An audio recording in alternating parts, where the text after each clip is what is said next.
2. Oh, am I allowed to look at stream? No. Welcome back to...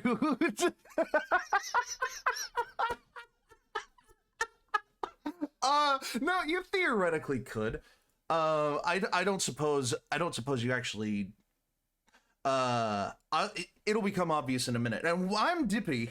I'm Dadley. And we're the Dapper D's, the only show where one host knows what's going on, the other host doesn't, and the other... God damn it. Yes, unfortunately, Dono has a little bit of personal matters to attend to this evening, so you're getting a double header once again. And by double header, I mean one head, two heads. I pointed the wrong way, two heads. And we are doing an episode that I have devised. I had originally devised it for both Dadley and Dono, but it will work with just Dadley, because I'm not entirely sure how much Dono would have liked this premise to begin with anyway. Before we get into the topic of today's episode, let us do some sponsors, shoutouts, and schedules and stuff like that. Starting with W.GG. You need energy? Drink it. Go to w.gg and use the code ANIpod, that's ANIpod, for 15% off of your next purchase, no matter what other sales or specials are going on. You will always take 15% off. You can get the shaker cups or the flavors or the cans or the hydro tubs or the merchandise or anything else off of w.gg's website with the code ANIpod for 15% off of your next purchase. And they've got some specials going on. We haven't checked in a while. I'll look it up right now. Yeah. You start doing the spiel, and I will interrupt you with W.GG updates. Yes. Also, due to the nature of today's episode, you can support streambeats.com, but I think it'll put on more pressure if no music is playing at all. So W.GG is doing a new collab with Faerine, one anime of the year. Aaron. I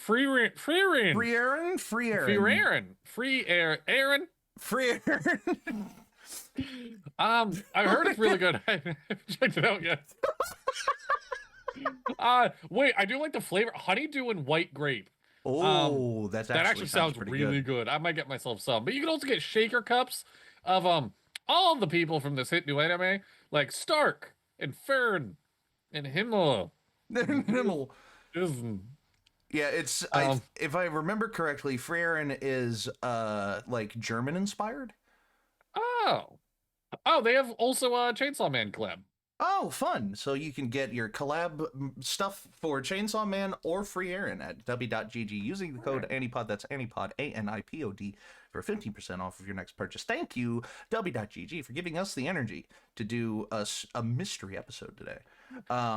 Really quick before we move on, I love the vibe of these two animes, because Freyren was honeydew, and that's so light and nice. Yes. Chainsaw Man, chainsaw sliced blood orange. Oh my god, chainsaw sliced blood orange. Which actually, I love blood oranges. So that's pretty good. Okay. Yeah.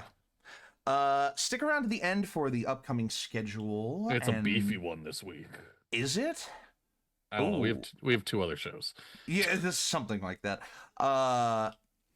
So stick around to the end for upcoming schedule. But before that, give us a follow if you like what you see. Give us a subscription if you are feeling generous. A Prime subscription gives us the money and you the ad-free experience at no additional cost to you if you have an Amazon Prime account. You can go to the YouTube channel and give us a subscription over there to keep up with all of the VODs of our shows, past, present, and future.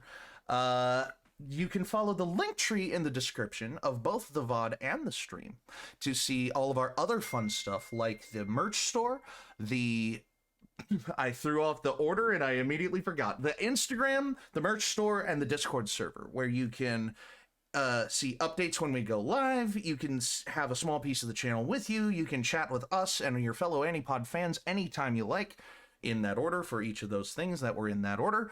And you can check out the book club in the Discord server by contacting our lovely friend and coordinator, Stealthy Chaos.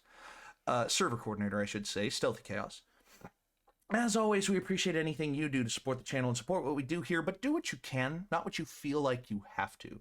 Your financial security and responsibility is more important to me than our entertainment of you. My colleague might say otherwise.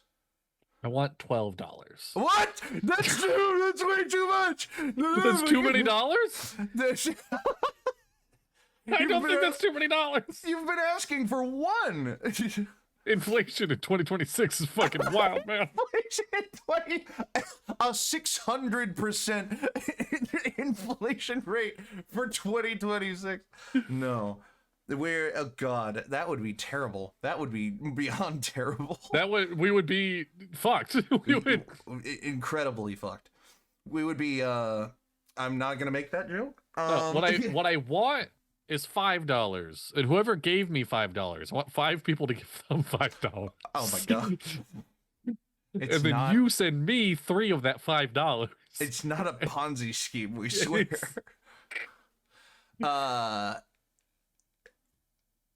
Thank you for watching and supporting. There are plenty of other ways that you can support the channel without spending money out of your pocket, like following on Twitch, subscribing on YouTube for absolutely free to get all of the core content for absolutely free. You can also check out, you can also interact in the chat on Twitch and in the comments on YouTube to increase our analytics. That's the word I was thinking of. You can also share the stream with your friends and family so that we have more eyes on our content, so that we have more opportunities to do more things for you. So thank you for watching and supporting. And with that, Dadley, are you ready for a game that I have prepared for you today? I could try. As you may or may not remember, a couple of weeks ago, maybe even a couple of months ago at this point, depending on how long it's actually been, I inquired my co-hosts, my fellow Dapper members, on a category of Trivial Pursuit questions. I inquired each of them to pick one category, and they gave one to me. Unfortunately, my other co-host is not here to revel in the torture that I have devised, but Dadley, are you ready? Are we playing Trivia Pursuit? Are you ready to answer some simple questions? Simple questions. Simple questions. So this is a game that I have put together of my own function and volition. It is heavily inspired by a game format that was used on the Distractible podcast with Markiplier and Bob Myskirms and Lord Minion 77 Wade. I loved the concept for this episode when I saw it, and immediately thought that I could make a great episode for my fellow co-hosts out of it. So, all right, the best way to play this game is by just playing it, and you will understand as it goes on.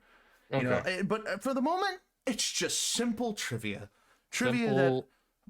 By the end of this game, you will know the answers to these questions. Okay. And you know, it's gonna become relevant as we go on. So you wrote all these. We're not playing together. I wrote all of these questions. Okay. And it was going to be it still works if you are the only competitor, but it was gonna go kind of flippy floppy back and forth. Like Donna would have had the opportunity to answer first, and you would have had the opportunity to steal if he didn't answer correctly. Now it's literally just you versus my questions. Well, mostly my questions. Okay. All right, let's do this. Dadley, are you ready? I guess. I will also, not surreptitiously, that's not the word I'm thinking of. I will also simultaneously have a fun little informative spiel for you each time you either, you know, if you answer a question correctly or we find out the answer. I'll give you a little bit, I'll make this educational. We're here to learn. Are we? Okay. Yeah. My day off of work. I hope, you know, that by the end of this, you will walk away with some more knowledge than you walked in with. What a different vibe between the shows that we run. Yeah. If I'm like, make my friends make little silly noises and characters. Yeah. And you're like, I gotta make my friends learn. Hey, I think that learning is enjoyable. for one thing, first of I'm all. really glad for you. I'm really happy for you. All right, so Dadley, are you ready? I'm ready. Yep. Welcome to Simple Questions. Question 1. Yeah. Let me make sure. Yes. Okay. Which Leo Tolstoy novel, published in 1869, is famously over 1,200 pages long? The 1,300-page book.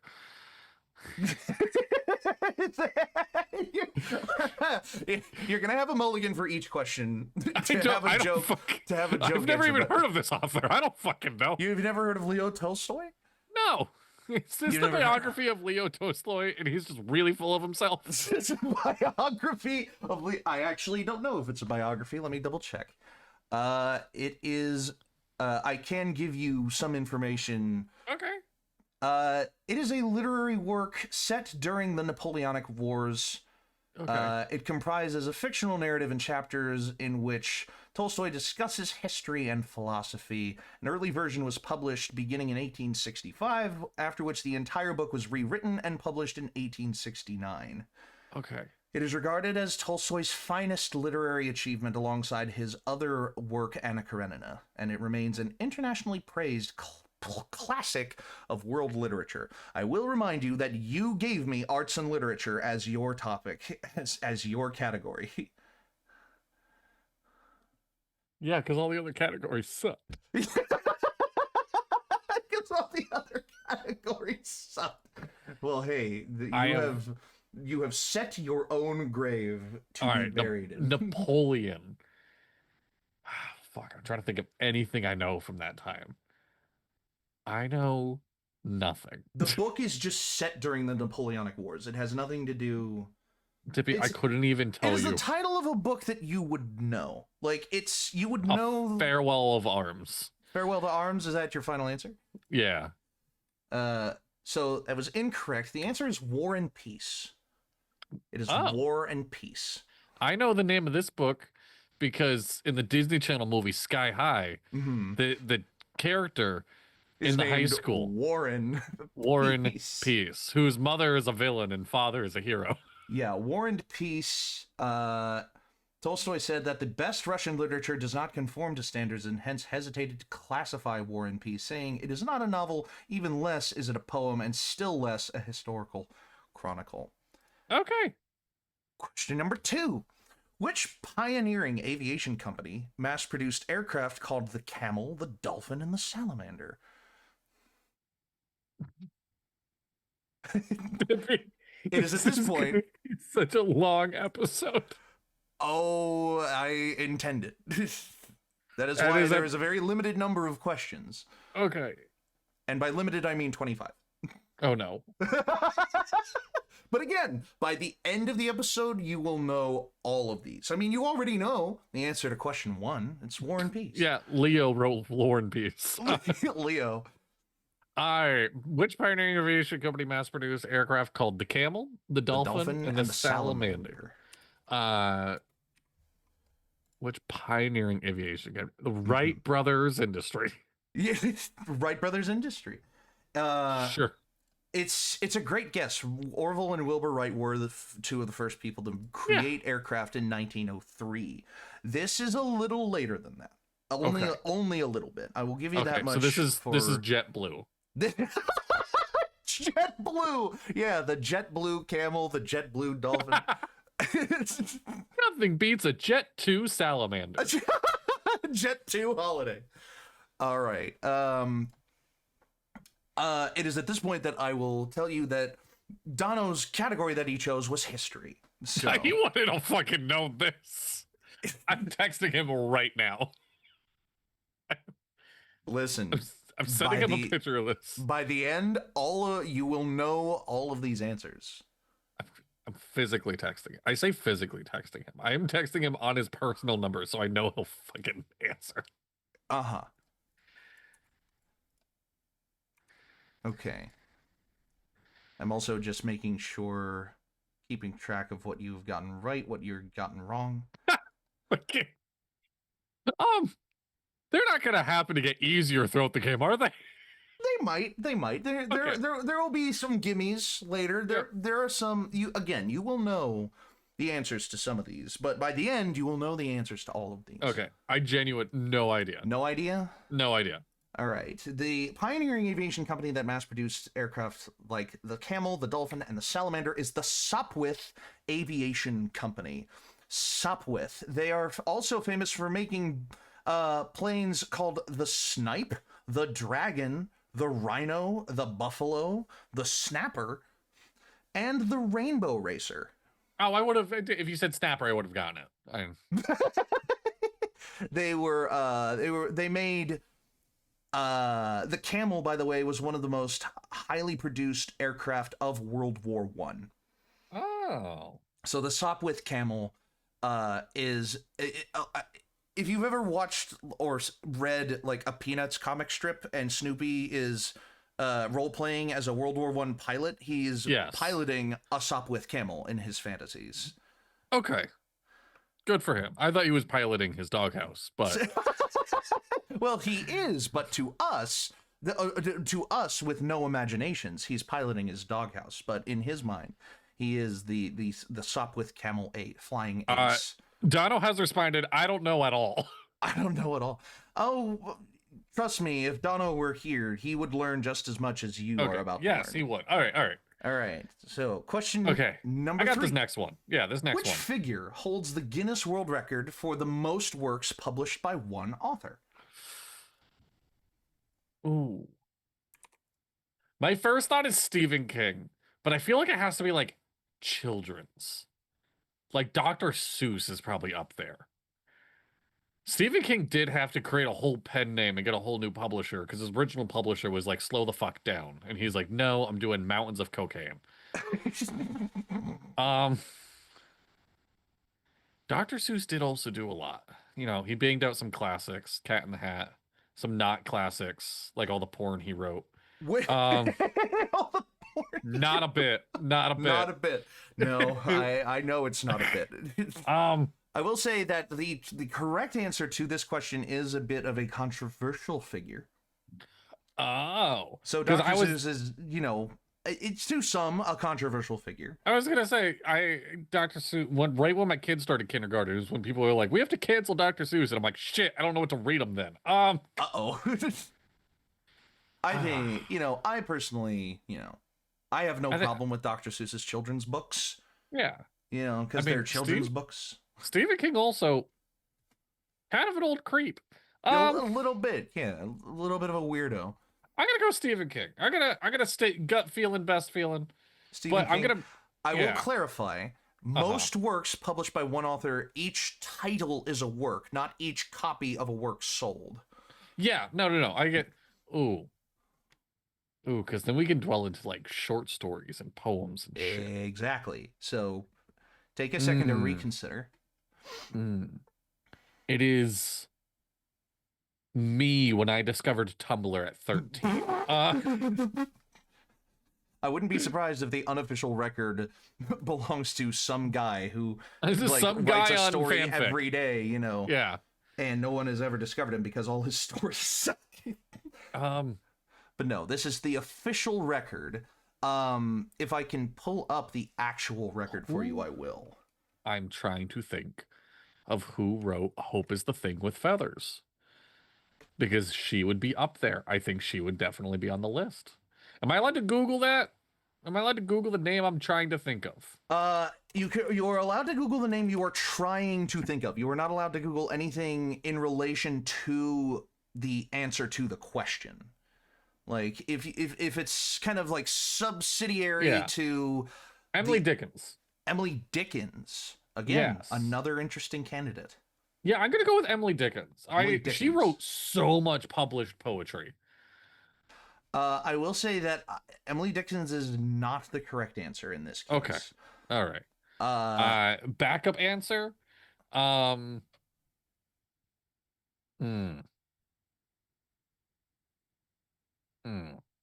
Who would be also up there? I'm actually trying to get this one. I'll be real. The Guinness official number is 1,084 works published by this one author. Okay. Charles Dickens. Charles Dickens. No.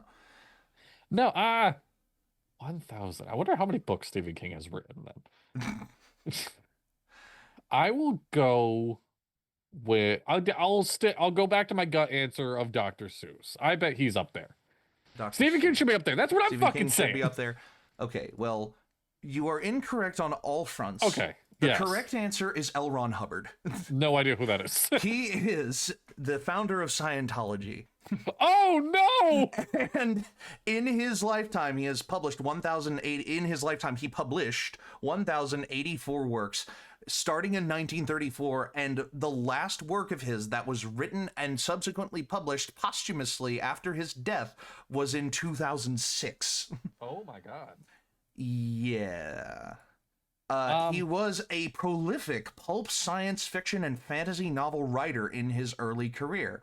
But then in 1950, he authored Dianetics and thus started the Scientology empire that got him his money and the cult that has followed in its wake.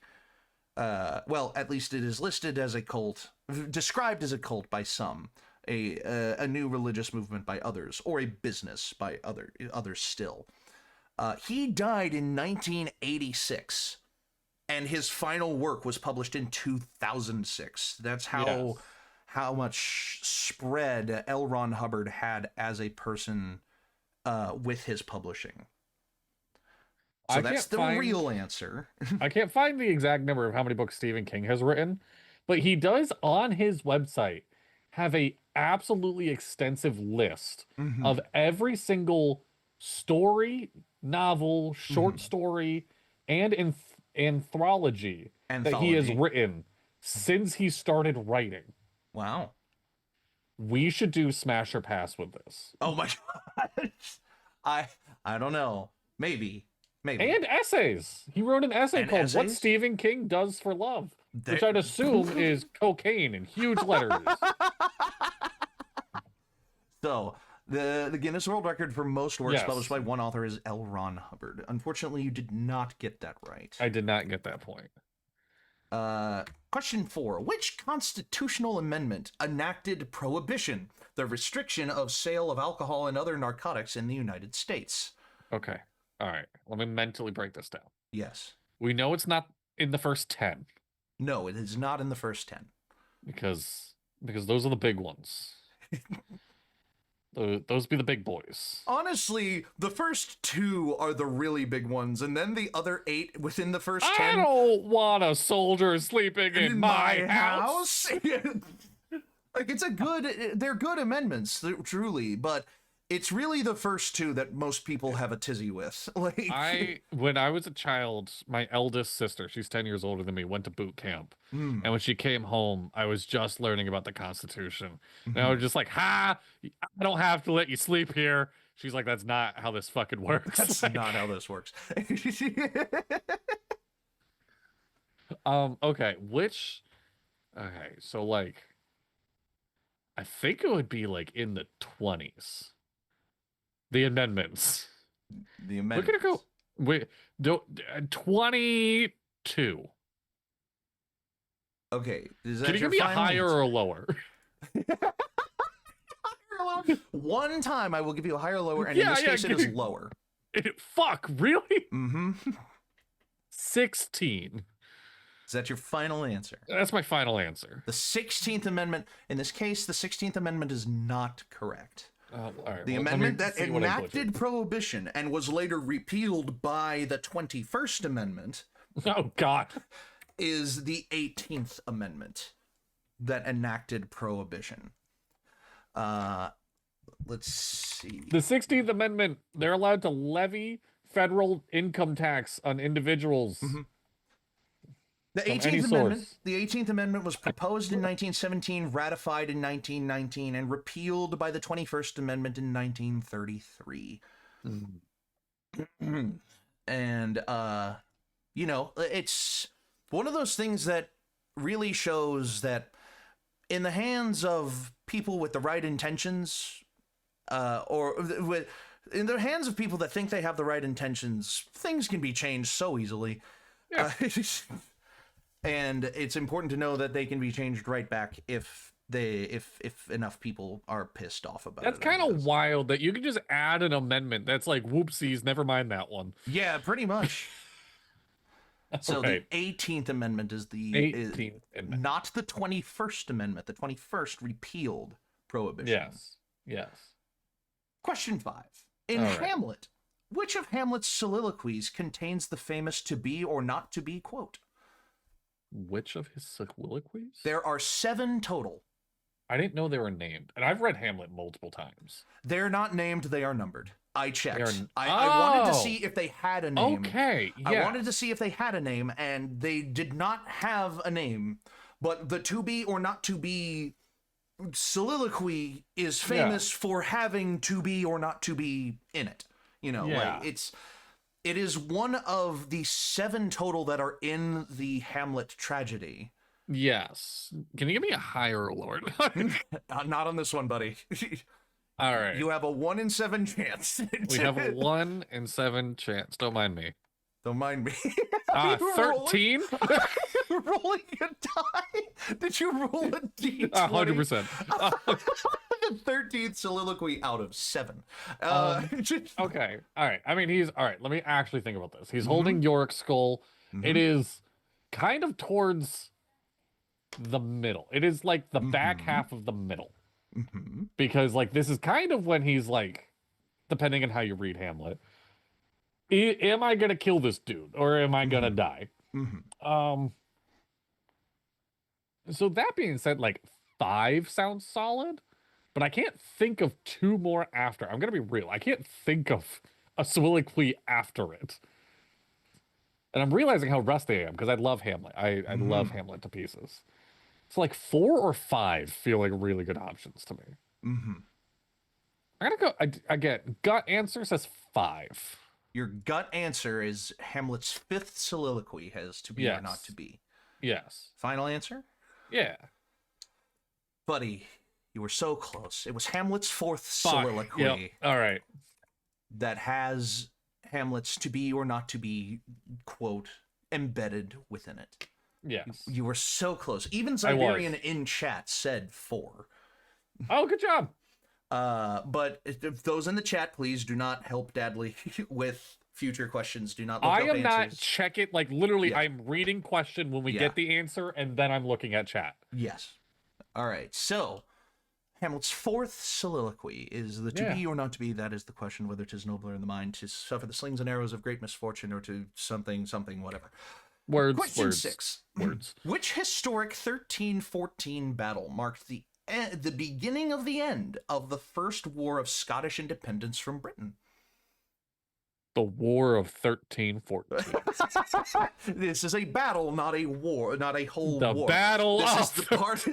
This is the first war of Scottish independence. Okay, it's got This was William Wallace's War of Scottish Independence. Yeah, no, the Battle of... I won't answer that. I live there. Oh, well.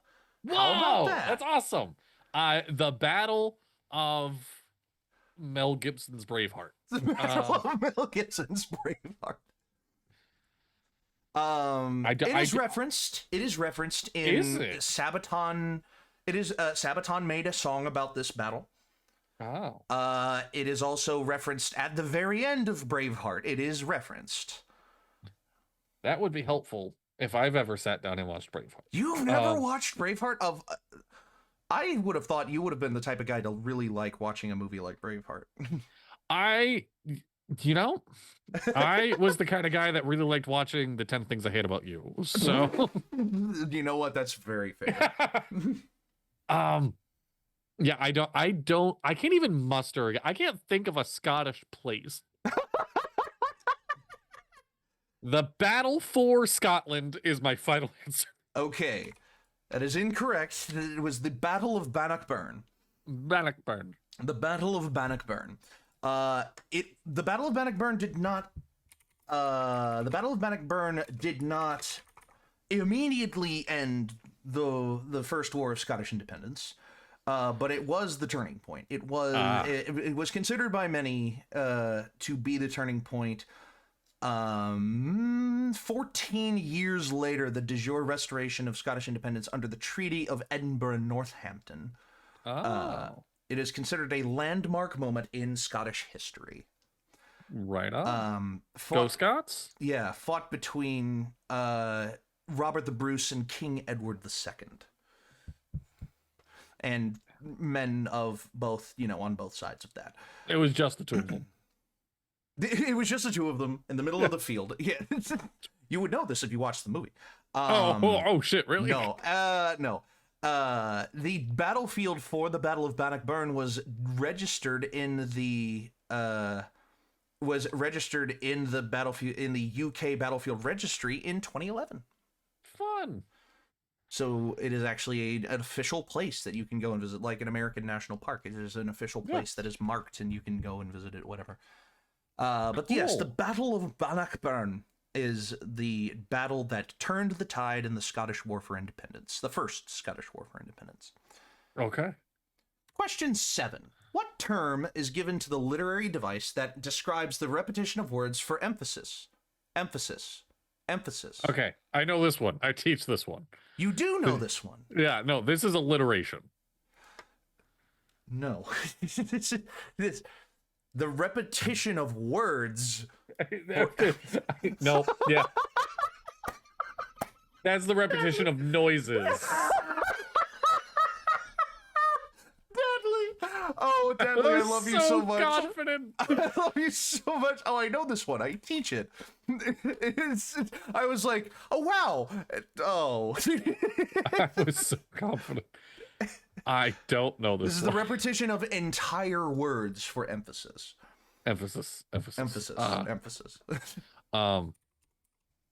This is called. It's a great word too. Having a stutter.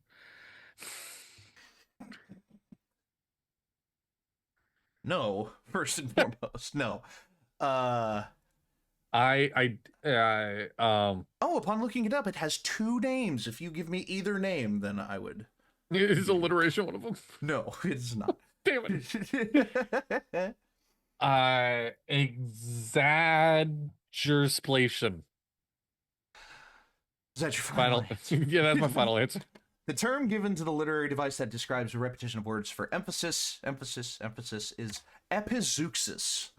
Epizeuxis. Epizeuxis, also known as pallilogia, the repetition of a word or phrase in immediate succession, typically within the same sentence, for vehemence or emphasis.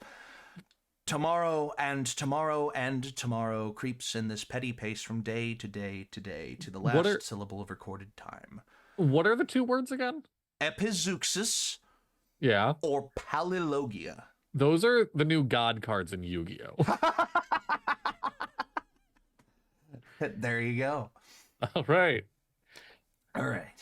How many points am I sitting at? 0. Okay. You are currently sitting at 0. Oh, okay. Oops. All right. So, question 8. How long did the Yom Kippur War last? The Yom Kippur War. The Yom Kippur War was a conflict fought in 1973. Until when? I will say that it took place over the course of 1 year within a year's time frame. Okay. It began in 1973 and ended in 1973. I will say that much. It lasted 14 hours. you are okay. Can you give me a higher or lower on that? Higher. Oh, okay. It was longer than 1 day. 15. All right. All right. Realistically, think about the number 14, and you are surprisingly closer than you might think. Fuck, is it? Nope, it's not months. God damn it. 14. I will give you for you to earn a point for this. Yeah. Okay. I will set a plus or minus 5 time period. Okay. Buffer for you.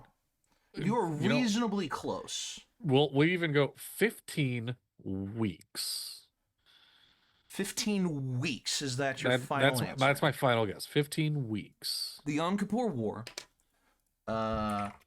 was fought between It was fought between Israel and Egypt, Syria, and some expeditionary forces from all kinds of other countries around Egypt and Syria. It was a war that lasted for exactly Yeah. 2 weeks and 5 days. Oh. So it Oh, lasted so 14 for days was 19. close. So 19 days is how long the conflict lasted. And a fun fact about the Yom Kippur War, there was an Israeli jet fighter pilot who became an ace in the fighting of the Yom Kippur War. Oh. It only took him 19 days to get 5 registered aerial splashdowns, 5 registered confirmed kills. It is the shortest conflict in which an ace was crowned. That's really cool for that guy. By any fighting force. Yeah. It lasted 2 weeks and 5 days from the 6th of October, 1973 to the 25th of October, 1973. All right. And yeah, so the Yom Kippur War lasted 19 days. Oh, Yom Kippur War? Yom Kippur. Y-O-M. I knew that. I just misheard you. I love you, Dadley. We're gonna find a way through this. What is this one is the one that you're not gonna get. You're just straight up not gonna get this one. Oh yeah, because all the other ones were such a gimme. What is the headquarters for the IFLA, or International Federation of Library Associations and Institutions? You're not gonna get this one. This is in Vermont. Vermont.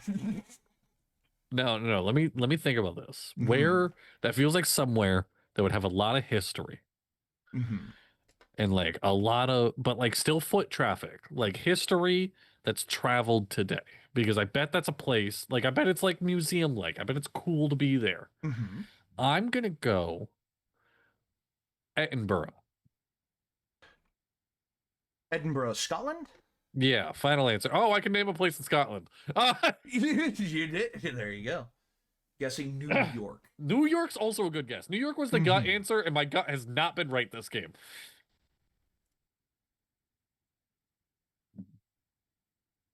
Okay. So Edinburgh is your guess. Yes. I will say that it is not in Edinburgh. Okay.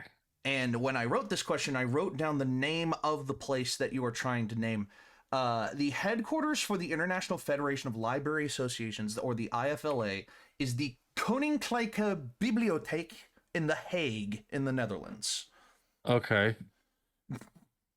Mal's in the Netherlands right now.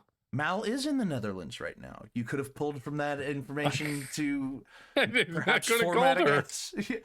You could have called her. How mad would you be if I was like, I don't fucking know. Mal's in the Netherlands. We'll go with that. Like, I would have shat my pants. I would have been like, wow, really? All right. So The Hague, the Netherlands, or Koninklijke Bibliotheek. If you can just name where it is, I will have called that, a satisfactory. Yeah. It's. So, I was not close. No, you were not anywhere near.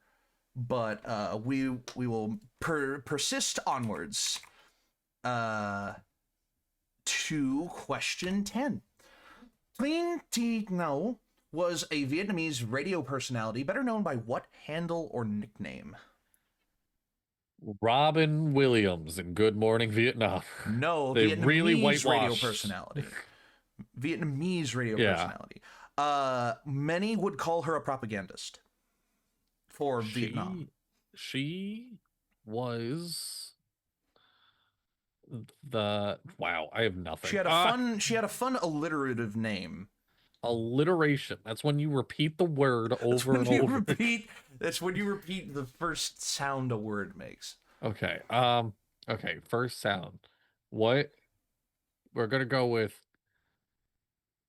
I really thought that some of these would have been like pop culture, like nope. I've heard that before. Like, we're gonna go with Stacy on the Station. Stacy on the Station is my third favorite Fall Out Boy album, but it is not the name that Trentino went by. Trin. How do you pronounce her first name? Trin. Trin. Trin? The Trin. Okay, what is a good alliteration with that? It is not an alliteration dealing with the letter T. I will say that much. That's fucking stupid. It is an alliteration dealing with the letter H. H. Happy. I don't know. How Station are on we? the station. Yeah, Haitian. Nope, that's just another country. The handle given to Yeah, Trentino hit me. was Hanoi Hannah. Okay. She was a she was a Vietnamese, not nationalist. I will look up her. Yeah, Hanoi Hannah was a radio personality best known for her work during the Vietnam War. She made English language broadcasts for North Vietnam directed at U.S. troops. So Oh. Hanoi Hannah would basically have her voice broadcast over the radio waves in Vietnam during the Vietnam War, trying to tempt U.S. soldiers to defect to the Vietnamese, to like surrender to the Shit. Vietnamese, Okay. or to in one form or another, like just make American soldiers not fight Vietnamese soldiers, I mean, yeah. or not fight them, but like, Just go home. yeah, you like your what was a one of her typical broadcasts began as follows: "How are you, GI Joe? Seems to me that most of you are poorly informed about the going of the war, to say nothing about a correct explanation of your presence over here. Nothing is more confused than to be ordered into a war to die or to be maimed for life without the faintest idea of what's going on." Fascinating. That's actually pretty fucking neat. It is. She was basically she grew to learn English because of her desire to watch films like Gone with the Wind without subtitles. She was That's provided awesome. private lessons in English in 1955. She was provided private lessons in English, and then in 1955, when she was 24 years old, she joined the Voice of Vietnam radio station and was chosen to read the English language newscast aimed at listeners in Asia's English-speaking countries. Damn. So, Neat. yes, the handle given to Trentino was Hanoi Hannah. Hanoi Hannah actually lived until she was 85 years old. She died in 2016. Good for her. So, She could watch Shrek. It's crazy to think. It's crazy to think, isn't it? All right. We are going to take this quick break for me to open a candy cane for my child. All right. I can't do it. Oh, your mom can't do it either. Candy canes are tricky. You gotta treat them right. I would make more jokes, but you are 8. I will put the next question up on screen for you, but I will read it in due time. I am 8, he said. Yes, I said you are 8. You are correct. No. This question here. Do you think you know this question? Can you help me out with this? In which French art movement began in 1951 as a European response and equivalent to abstract expression? Nope. No? In which? I'll ask you at which? Yeah, which? All right, love you, bud. Oh, it's good to know that it runs in the family. Man, I can't believe I used my one lifeline. I can't believe it. right. Yes, which French art movement began in 1951 as a European response and equivalent to abstract expressionism? Okay, see, this shit, I don't know. Here's my problem. Mm-hmm. I just learned a lot about like the anarchist art movement and whatnot. Mm-hmm. But that was earlier than this. And then I know about art from like 2010. So I have a really big window of cluelessness. Oh dear. What year did you say before 2010? It was before like 19, probably like 37. Unfortunate. Falling right in your window of cluelessness. Okay, what do I know as a response to abstract? I know there was an art movement called like inferior, I think. Inferior? Inferior. Like it's less than. Like and it was kind of like poking fun at high art, which was abstract expression at the time. I might be right. I might be way off. I might be remembering things crossed. So I'm gonna go with that. That's the most art movement I can think of in that time frame. Okay. I will say as much as this. You are not... I feel like you are close. Okay. Without realizing that you are as close as you. So there is a larger post-war movement of art from France known as art informel. Informel. Okay. That is the one that you were thinking of. Yes, that informel is what I was thinking of. Okay. It abandoned geometric abstraction in favor of a more intuitive form of expression, similarly to action painting. Yes. You know what? It's mentioned in the article for the art movement that I have described. A half point. This is a smaller movement within the art informel movement. Okay.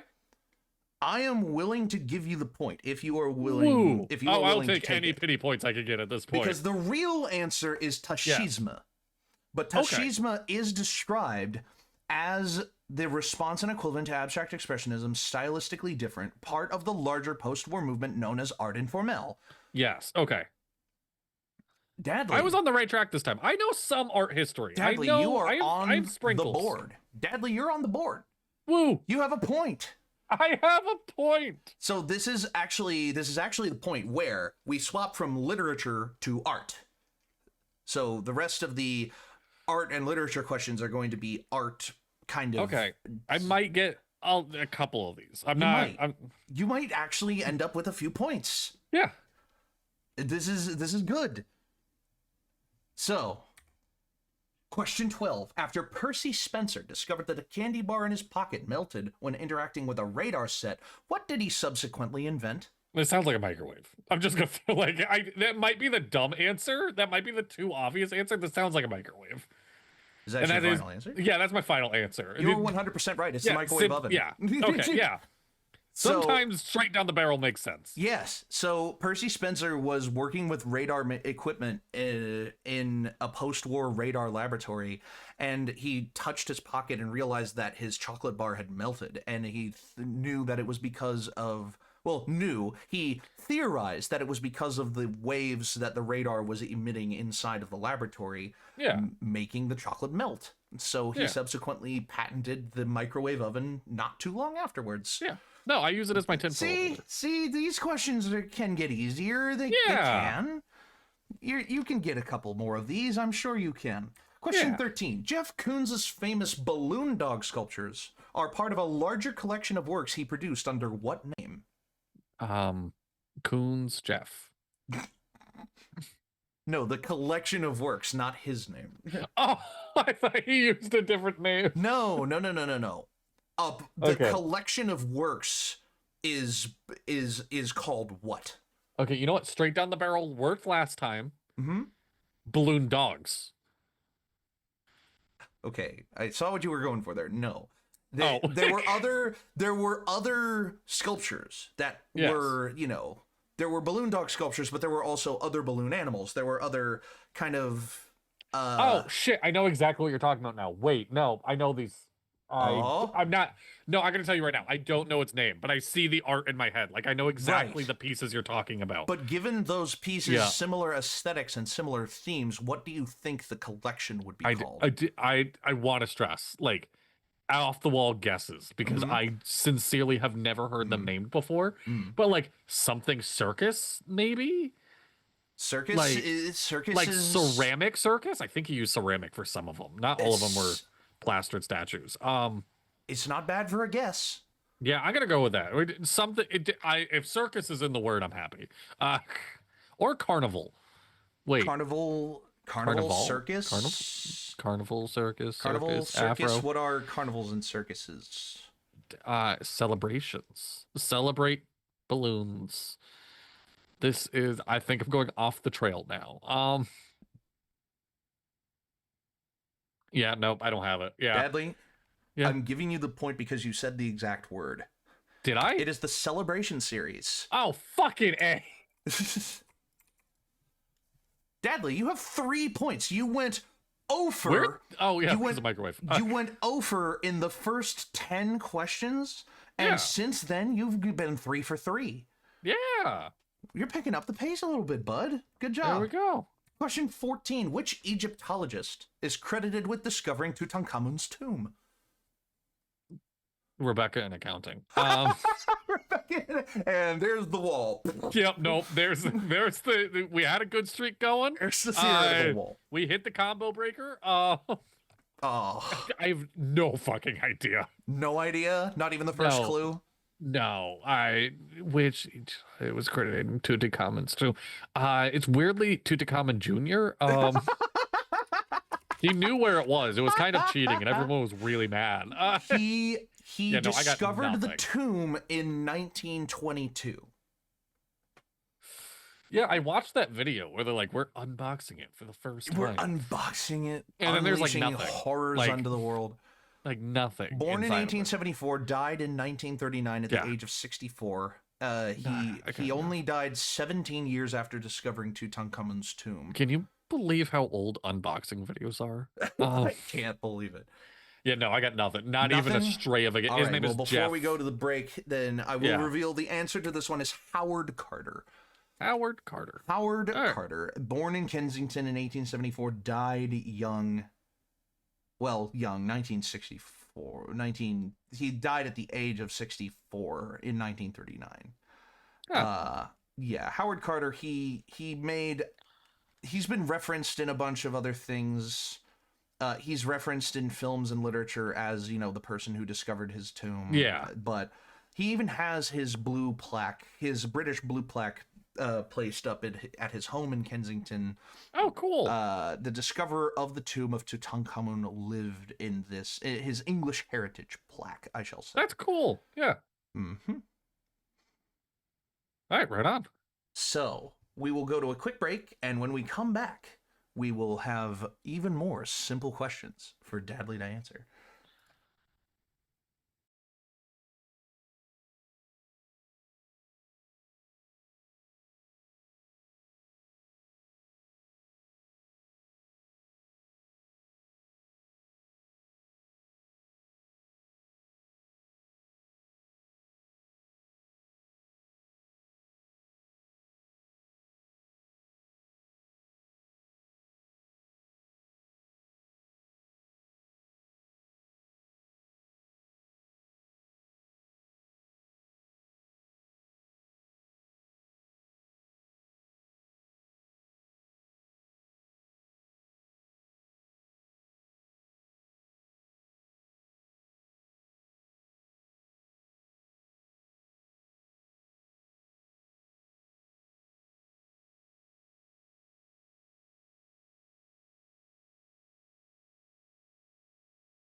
And welcome back.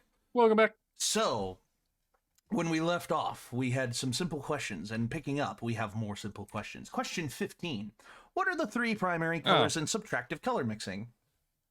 So, they're going to teach you. It's like red, blue, and yellow, if I remember right. That's not technically correct. Hmm. It's pink, cyan, and something else is like true mixing. I can't think of what that third one is. Pink, cyan, and something else, or for true every color mixing. But It's like a color you've already mentioned.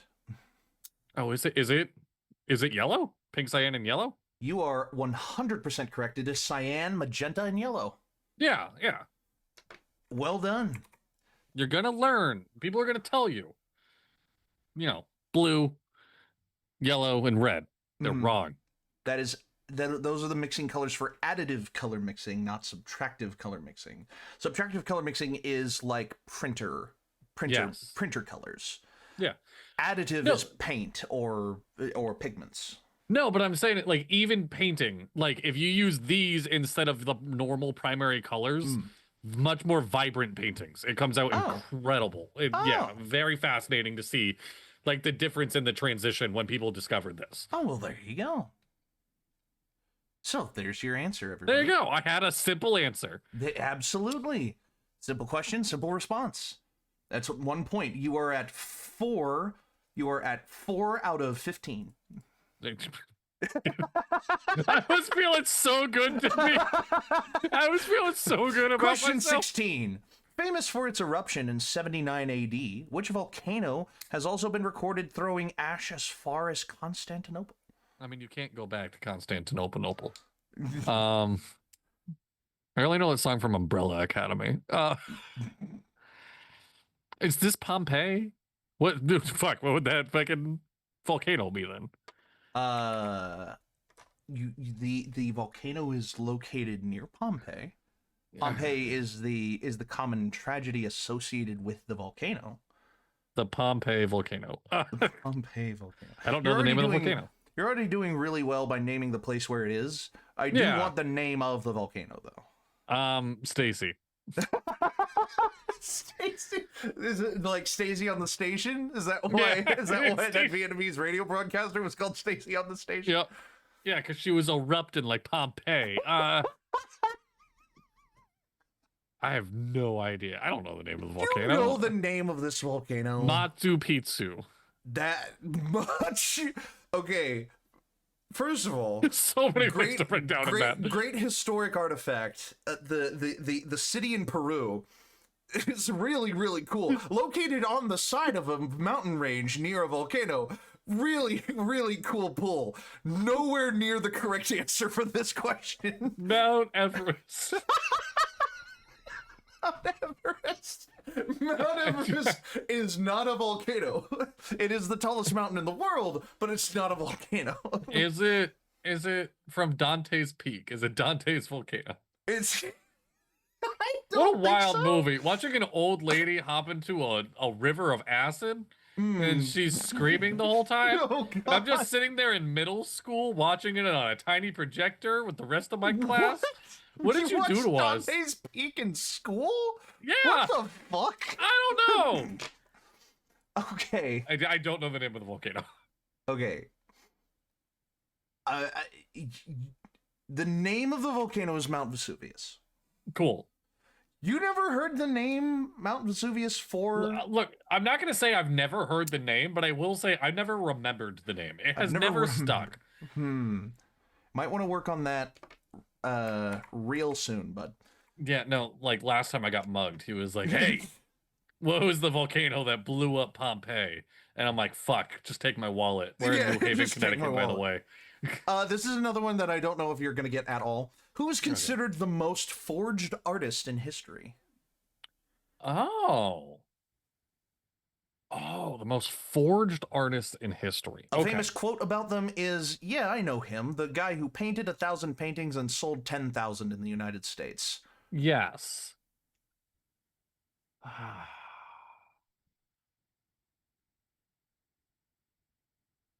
Okay, so like, Mm-hmm. Van Gogh is known for having sketches forged a lot, not paintings in particular. Van Gogh's known for his pencil sketches going around, and they always turn out to be forgeries, and it's this whole ordeal. Picasso is hard to forge. Mm-hmm. He is like I no, will. like he No, Yeah. he is. Yeah. yeah. I will say this is not a name that I remember from art history class. Okay, all right. So it's a little more of a weird one. It was Okay, a little bit more of a weird one. Like again. then you're right. I'm probably not going to get it because the only other people popping it is like Warhols and whatnot. Like Right. So I will yeah, say Van Gogh was near the top of the list. Oh, absolutely, yeah. Van Gogh, However, especially like it's hard to verify Van Goghs a lot of the time, but yes. yeah. However, Yeah. the most forged artist in history is a French artist by the name of Jean-Baptiste Camille Corot. Now I'm gonna Google him. I'm gonna Google him now that I know the answer. 'Cause I am curious. You're gonna Google who? What, Van Gogh? John Baptiste. Jean-Baptiste Camille Corot? Yeah, I want to see if I recognize anything. Oh, absolutely. Wait, no, I recognize the self-portrait immediately. Yeah, I've Yeah. seen these. Oh, okay. Yeah, crowned with flowers. Okay, yes, I Mhm. have seen this artist before. I did not know he was the most forged. I would have never guessed that. Most forged artist in history. Yeah. Neat. This is of course an unofficial record. Yes. It is obviously unverifiable without having every example present. Yeah. But the common practice is that Jean-Baptiste Camille Corot is the most forged artist in the history of contemporary art. So when I was in, quick tidbit. Sure. When I was in college for sincerely my one semester, I technically went to two, but I only went to classes for one. I took an art class, and one of my pieces of homework was stare at a piece of art for an hour. You must stare at this art for 1 hour straight. You are not allowed to use your phone or anything. Just Wow. put yourself in this art as much as I can. Huh. I used one of his paintings. Oh, wow. Sincerely. I'm trying to find the painting right now. I found the painting. I'm trying to find the name of the painting. This is actually not. Oh, how popping up. fun. I'll send it to the Dapper D's. There you go. Yeah. Okay. So, question 18. John F. Kennedy famously said, "We choose to go to the moon not because it is easy, but because it is hard." At what private university? He was giving a speech at a university about the progress that was being made in the space race after the Friendship 7 launch, or whatever launch it was. He was speaking at a university about the progress in the space race and had dedicated that we were going to go to the moon. What university was he speaking at when he said this quote? Okay, what do I know about JFK? Loved fucking. What else do I know that's helpful at the moment? Do I know that's helpful?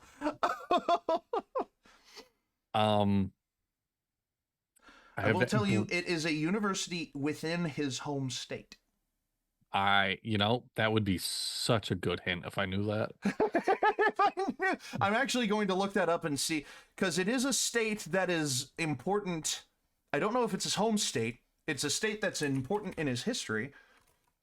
Okay, Texas. It's a Texas university. Where is he from?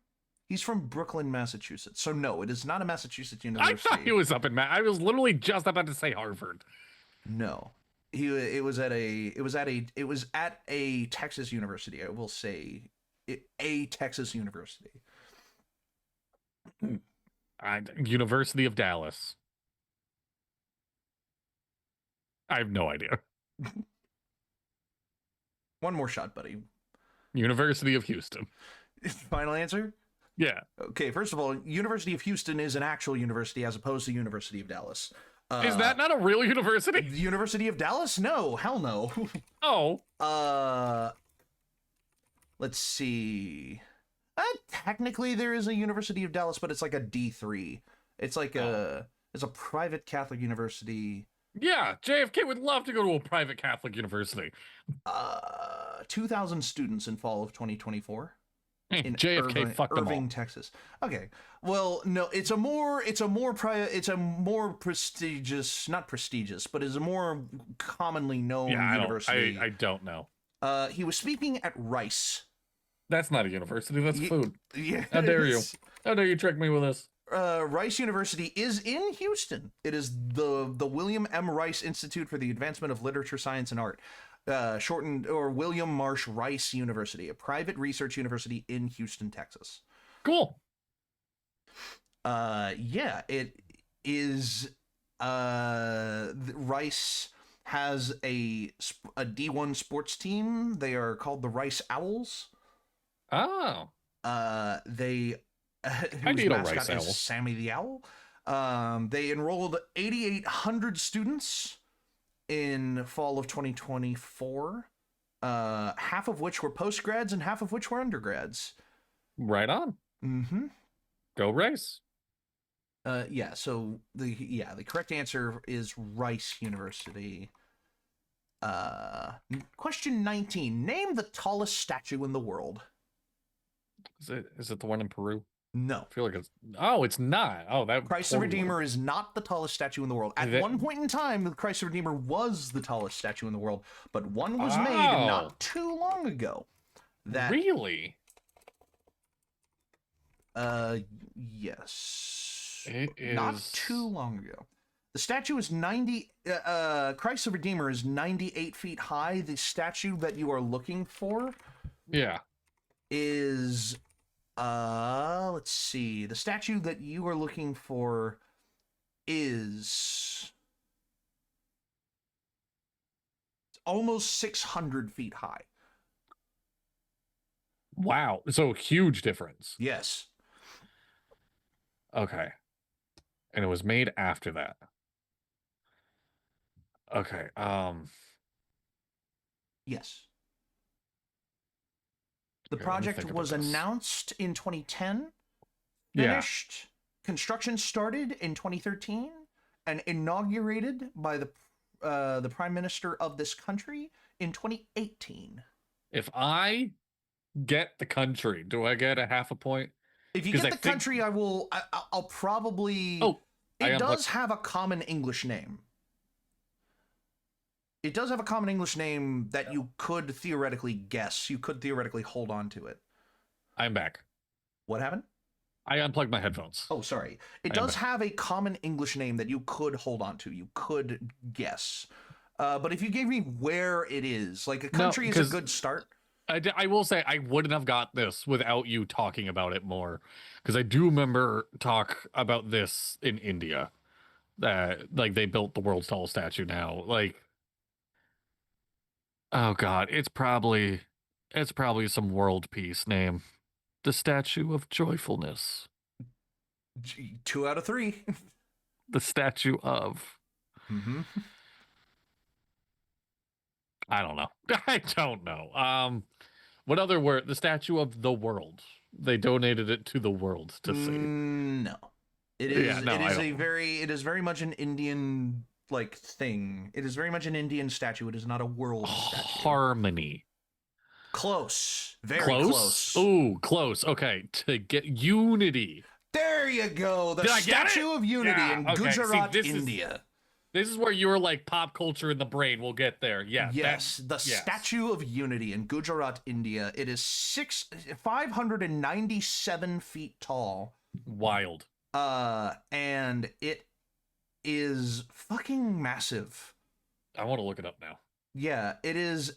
It depicts Indian politician and independence activist Sardar Patel, who died in 1950. He was the first deputy prime minister and home minister of independent India. So it is a statue of basically the founder of independent modern India as we know it today. Yes. And fuck, it is huge. It is a gigantic goddamn statue. I'm just going to throw it out there. I guess the statue in Peru, like the Statue of Liberty is even bigger than it. Yeah, the Statue of Liberty is bigger than Christ the Redeemer, yeah. All right. Neat. Mm-hmm. All right. So that is point number 5 for you.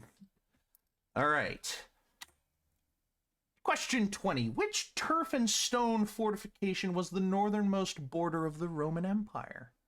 It was the Wendy's on the corner of West and Main.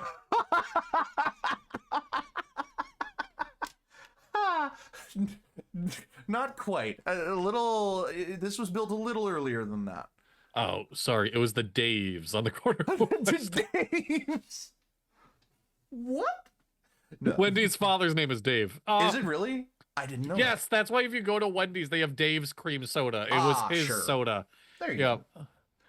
No. I don't know which turf stone fortification. It is a wall. The Great Wall. No. It's just will that not- big. That's why you can see it from space. No. It is a wall. It is. I was literally just going to say the Great Wall again, but in my brain, not the Great Wall, but like a Great Wall. Great Like, wall. It's a wall. There is a wall that you've probably heard of. The Berlin Wall. On the border of it's the northernmost border of the Roman Empire. It is a border relative like to like Scotland and England. Like, Okay. The Edinburgh Wall. the Edinburgh Wall. I have no idea. I'm not No going to get clue. this. Yeah, Tapping no out clue. on this one. Yeah, So 100%. I was gonna try to get you to say Hadrian's Wall, and Hadrian's Wall would have been incorrect. The actual answer is the Antonine Wall. Okay. So the Antonine Wall was the northernmost border of the Roman Empire when it was built.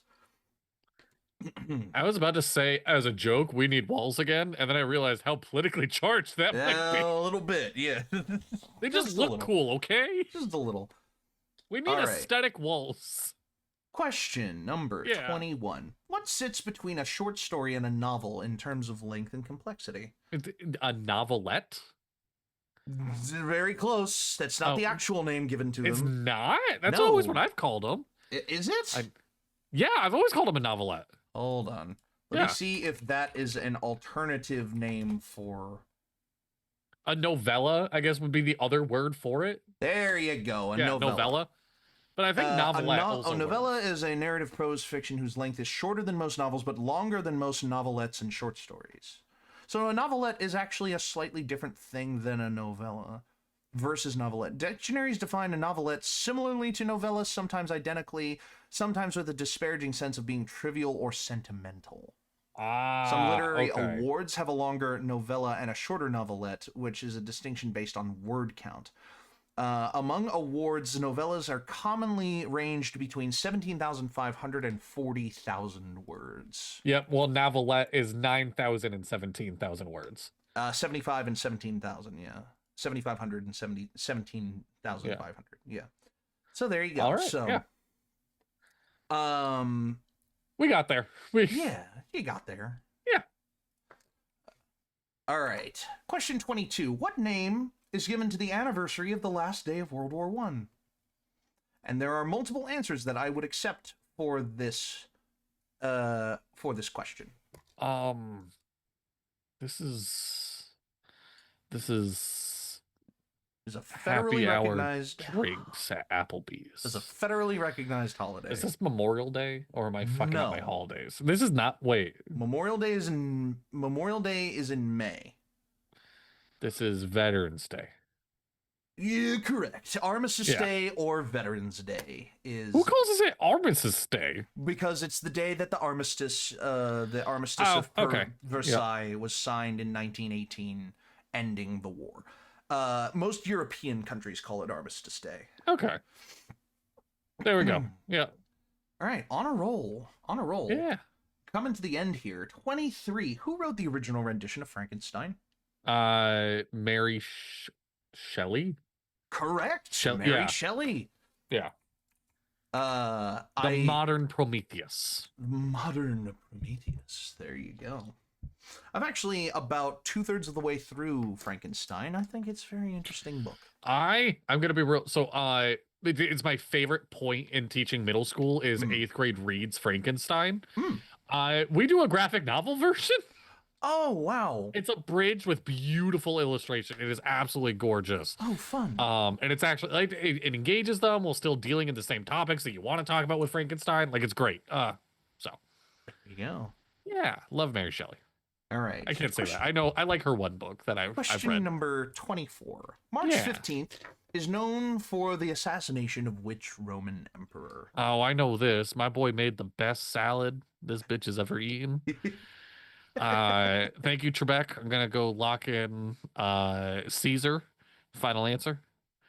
I'll take ape tits for 200. Which one? What? Julius. Thank you. Okay. Oh, okay. There's Augustus Caesar and Julius Caesar. Oh, yeah, most you're right. commonly, Yeah. Julius Caesar, also known as the Ides of March. Yes. And finally, question number 25. Who made their first appearance on ANIpod as antagonists in several one-shots and side stories? It's me, but we haven't got to Merc's dark side yet. No, that's Stealthy. That's our good friend Stealthy Chaos. It's Stealthy Chaos. Thank you, Stealthy, for helping write some of these Yeah. questions. We wanted Stealthy to Chaos. give you a little bit of credit for your time and helping us write some of these questions. I don't know if you're watching now, but we appreciate you. Dadley, Yeah. your final tally ended up being, Like 7, I think. you got the last 5. You swept all 5 of the okay, last 5. yeah. So your total ended up being 10 correct Okay. out you of know, 25. that's still failing, but I'm happy with it. But you got some. You Yeah. had your fair guesses at some, and you had your others. Okay. But Dadley, Yeah. we're not finished yet. Fuck. Okay. Welcome back to Simple Questions. Oh no. Dadley, this is a very simple premise. All you have to do is answer these questions Uh-huh. correctly. And there's a part of me that tells me that you know the answers. Knowing and hearing are two very different things. Question 1. Which Leo Tolstoy novel, published in 1869, is famously over 1,200 pages long? This is where you're going to see mechanics of my brain I'm not proud of. Because I saw Leo, and I'm like, right, the dude that wrote that one character from Sky High. This is War and Peace. It's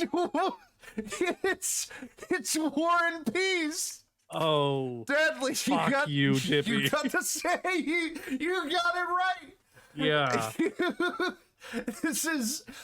See, you know the answers. You know the answers So, to you could these. just move on to the next one. It's really quite simple. Uh-huh. You know, War and Peace, by the way, was Oh, fuck. War and Peace. You know, it's regarded among Russian literature as, one of the greatest examples of Russian literature. Composed in 1863. The first half of the book was named 1805. I didn't know if you knew that or not. I didn't know that. I've heard that before, though. The periodical, The Russian Messenger, published the first part of the draft of the first draft of the book under the title 1805 and published more the following year. So, yes, War and Peace is the correct answer to question 1. Dadley. Yeah. Which pioneering aviation company mass-produced aircraft called the Camel, the Dolphin, and the Salamander? So, last question, Arbits helped me remember the answer. Yep. This question, I can only think about a Jet 2 holiday.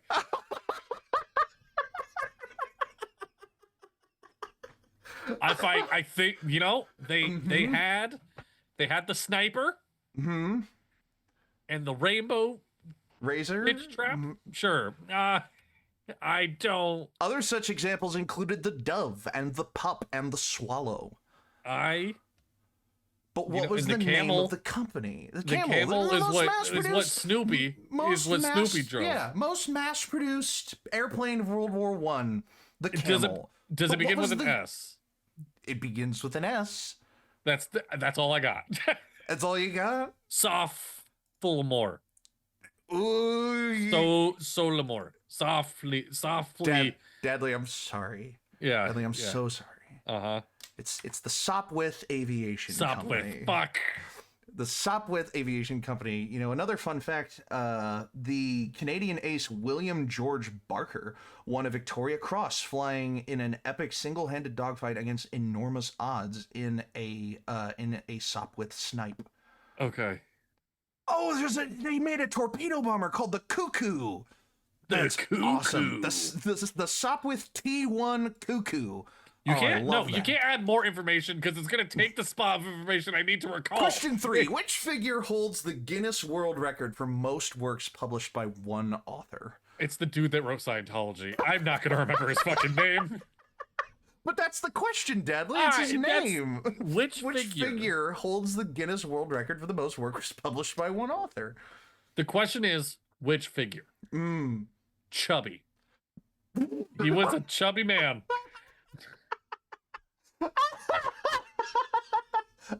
Dadley, I'm afraid I can't give that one to you. He wrote Scientology. He wrote Scientology. You know what he did. Herbert Hughes. Who is that? Why do I know that name? Wait, where'd that live? Herbert Hughes. Is that the guy that did Tutankhamun? No, that's not the guy who did it. I have a feeling that's going to come up later. Well, first of all, I think the name that rings familiar with Herbert Hughes is Howard Hughes. Howard Hughes was the creator of the Spruce Goose, which has nothing to do with anything in this quiz. He's the inspiration of Tony Stark. Yeah, something like that. That's why Tony Stark's father's name is Howard. It's Howard Stark, yeah. But no, that has nothing to do with this question. The answer is L. Ron Hubbard. Full name Lafayette Ronald Hubbard. Okay. How do you have new facts this time? He studied at George Washington University. How do you studied did civil you not just engineering. read all the facts the first time? No, I have the Wikipedia pages pulled up. I have information at my fingertips that I'm gonna give you, more fun facts about these as we go on. But all you have to do is give me the answer. I was being nice the first go around because how did I not see this coming? Like sincerely, how did I not see this? Dippy made it so clear I'm not allowed to write anything down. Yeah. How did I not see this coming?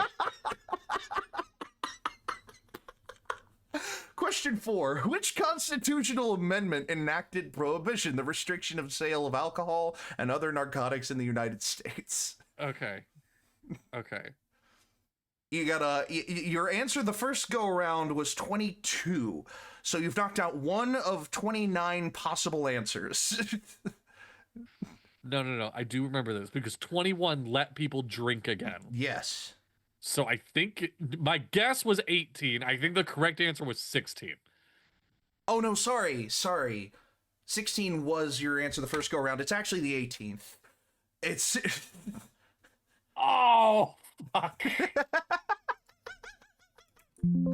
Oh, man. How are we feeling so far, Dadley? You feeling a little betrayed? A little bit I wish I had a blood pressure cuff.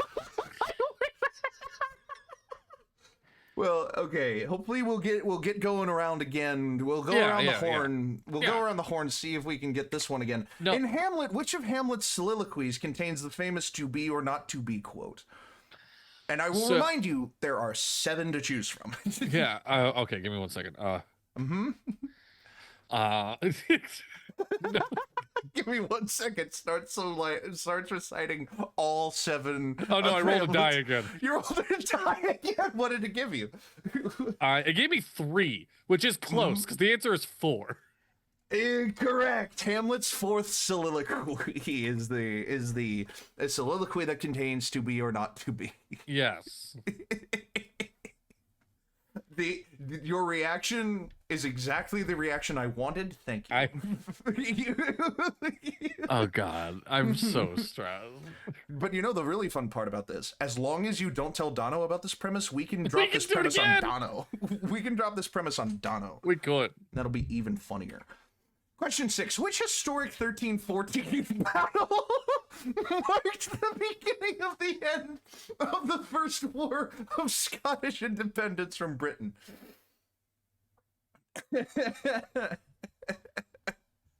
Siberian. Help.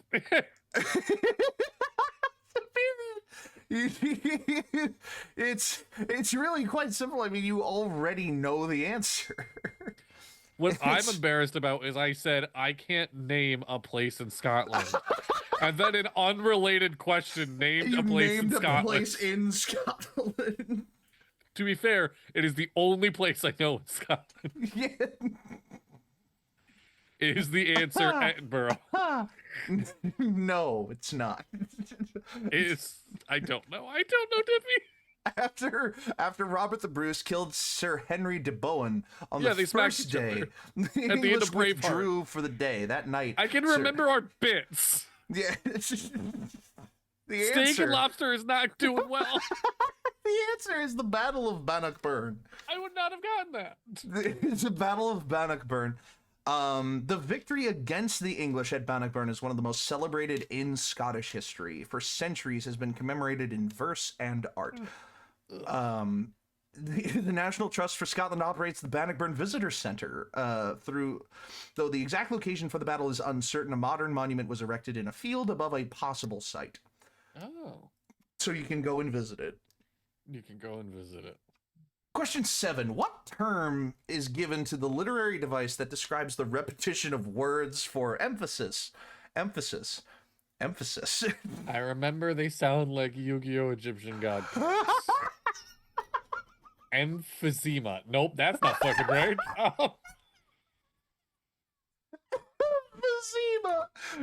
It's close though, which is bothering me. There's a Z in the word. There is a Z in the word. Emphasize. Emphasize, but with Z's now. Just turn the S's backwards. Oh no. I'm afraid that's not correct. Okay. You have another guess? And I feel like it's E-R-Z. Erzias. The correct answer. Final guess. The correct answer is epizeuxis. Fuck! Epizeuxis. Okay. I could stare at this word and still not be able to spell it correctly. Well, you might have to figure out how. How long did the Yom Kippur War last? Okay. It's all within 1 year. Mm-hmm. 14, the number was close. Yeah, 14 was months close. Is impossible. Right. Weeks was too long. Mm-hmm. It was 2 weeks and a certain amount of days. Shit. Okay, wait. 14. It was 19 days. It was 2 weeks and 5 days. Correct! 2 weeks and 5 days. That is how long the Yom Kippur War lasted. You're picking it up. You're picking up a little momentum. The primary location of this war, by the way, was the Golan Heights in the Sinai Peninsula. Part of a range of mountains that separates, that it lies in the Sinai Peninsula, separating Israel from Egypt. Obviously, the Sinai Peninsula belongs to Egypt now, but at one point in time, it was contested. And the Yom Kippur War was one of the wars contesting that as such. Yes, 2 weeks and 5 days. Well done. What is the headquarters for the IFLA, or the International Federation of Library Associations and Institutions?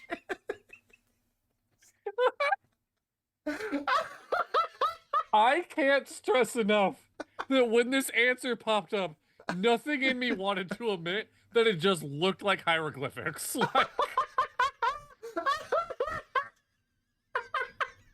You know, Dippy? I really don't know. But my good friend Mallory's in the Netherlands right now, so I'm gonna guess the Netherlands. I will be a gracious host. Oh. And say that it is in the Netherlands. It is in The Hague.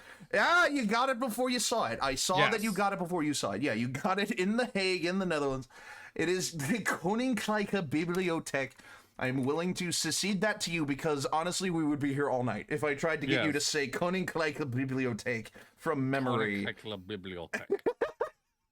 Bibliotheek. Like how that feels in my mouth.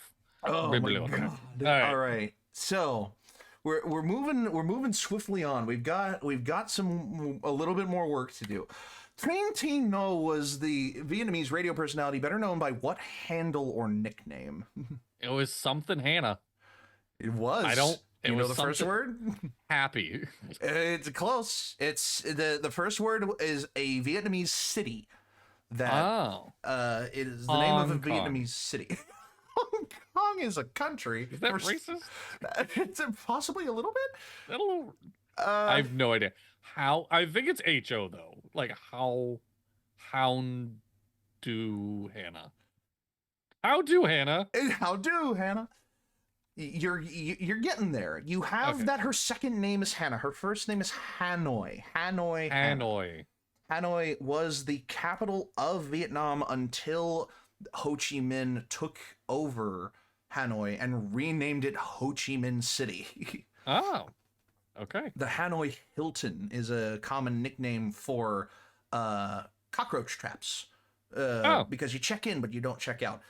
Question 11. Which arch movement... Actually, here's a fun part of the game. If you got it right the first time around, you don't have to give the answer to me again. Well, okay. Well, I didn't. So I do want to think about this one because I didn't fully get it right. You got the movement that it was in. Yes. The larger movement that it was in. So you know what? If you want to take another shot at it, I will give you a half point for your first Yeah, it go began with around. a T, right? Yes, it began with a T. Tarsha? No, I'm not gonna get it. Yeah, we'll just move right along. Okay, we'll concede the other half point. Yeah, We'll concede the other half point to the real answer for this is Tachisma. yes. But again, I got that one. Yeah. since you got the answer right on some of these, you do not have to give me the answer again. For example, after Percy Spencer discovered a candy bar in his pocket melted when interacting with radar, he subsequently invented the microwave oven. You got that right the first time tinfoil around. holder. Yeah. Yeah, so you do not have to give me a correct answer when you have already given me a correct answer. Yeah, we did good. And the balloon dog sculptures are part of a larger collection called the Celebration series. The next question that I want you to give me the answer for, because you already know it, which Egyptologist is credited with discovering Tutankhamun's tomb? Herbert Hoover. You told me it the second time around, and it's still not in my brain. It's still not there. First of all, Herbert Hoover was a president of the United States. They can have side jobs.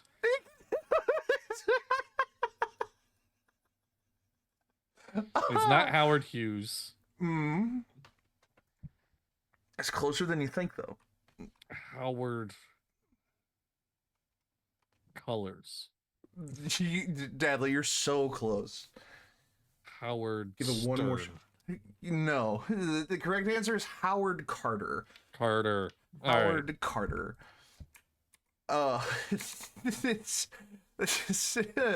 It's right there. I swear, there. it's right there. It's here. It's here. You have it. I know you have it. Yeah. So we're gonna go. The three primary colors in subtractive color mixing are obviously cyan, magenta, The and yellow. peanut, You the gave- Santa, and the Santa Maria.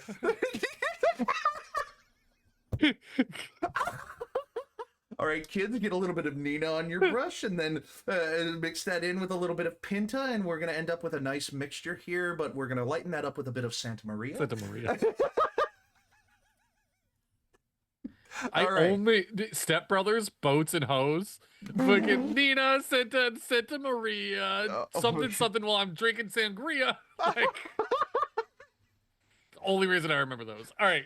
Speaking of boats, famous for its eruption in 79 AD, which volcano has also been recorded throwing ash as far as Constantinople?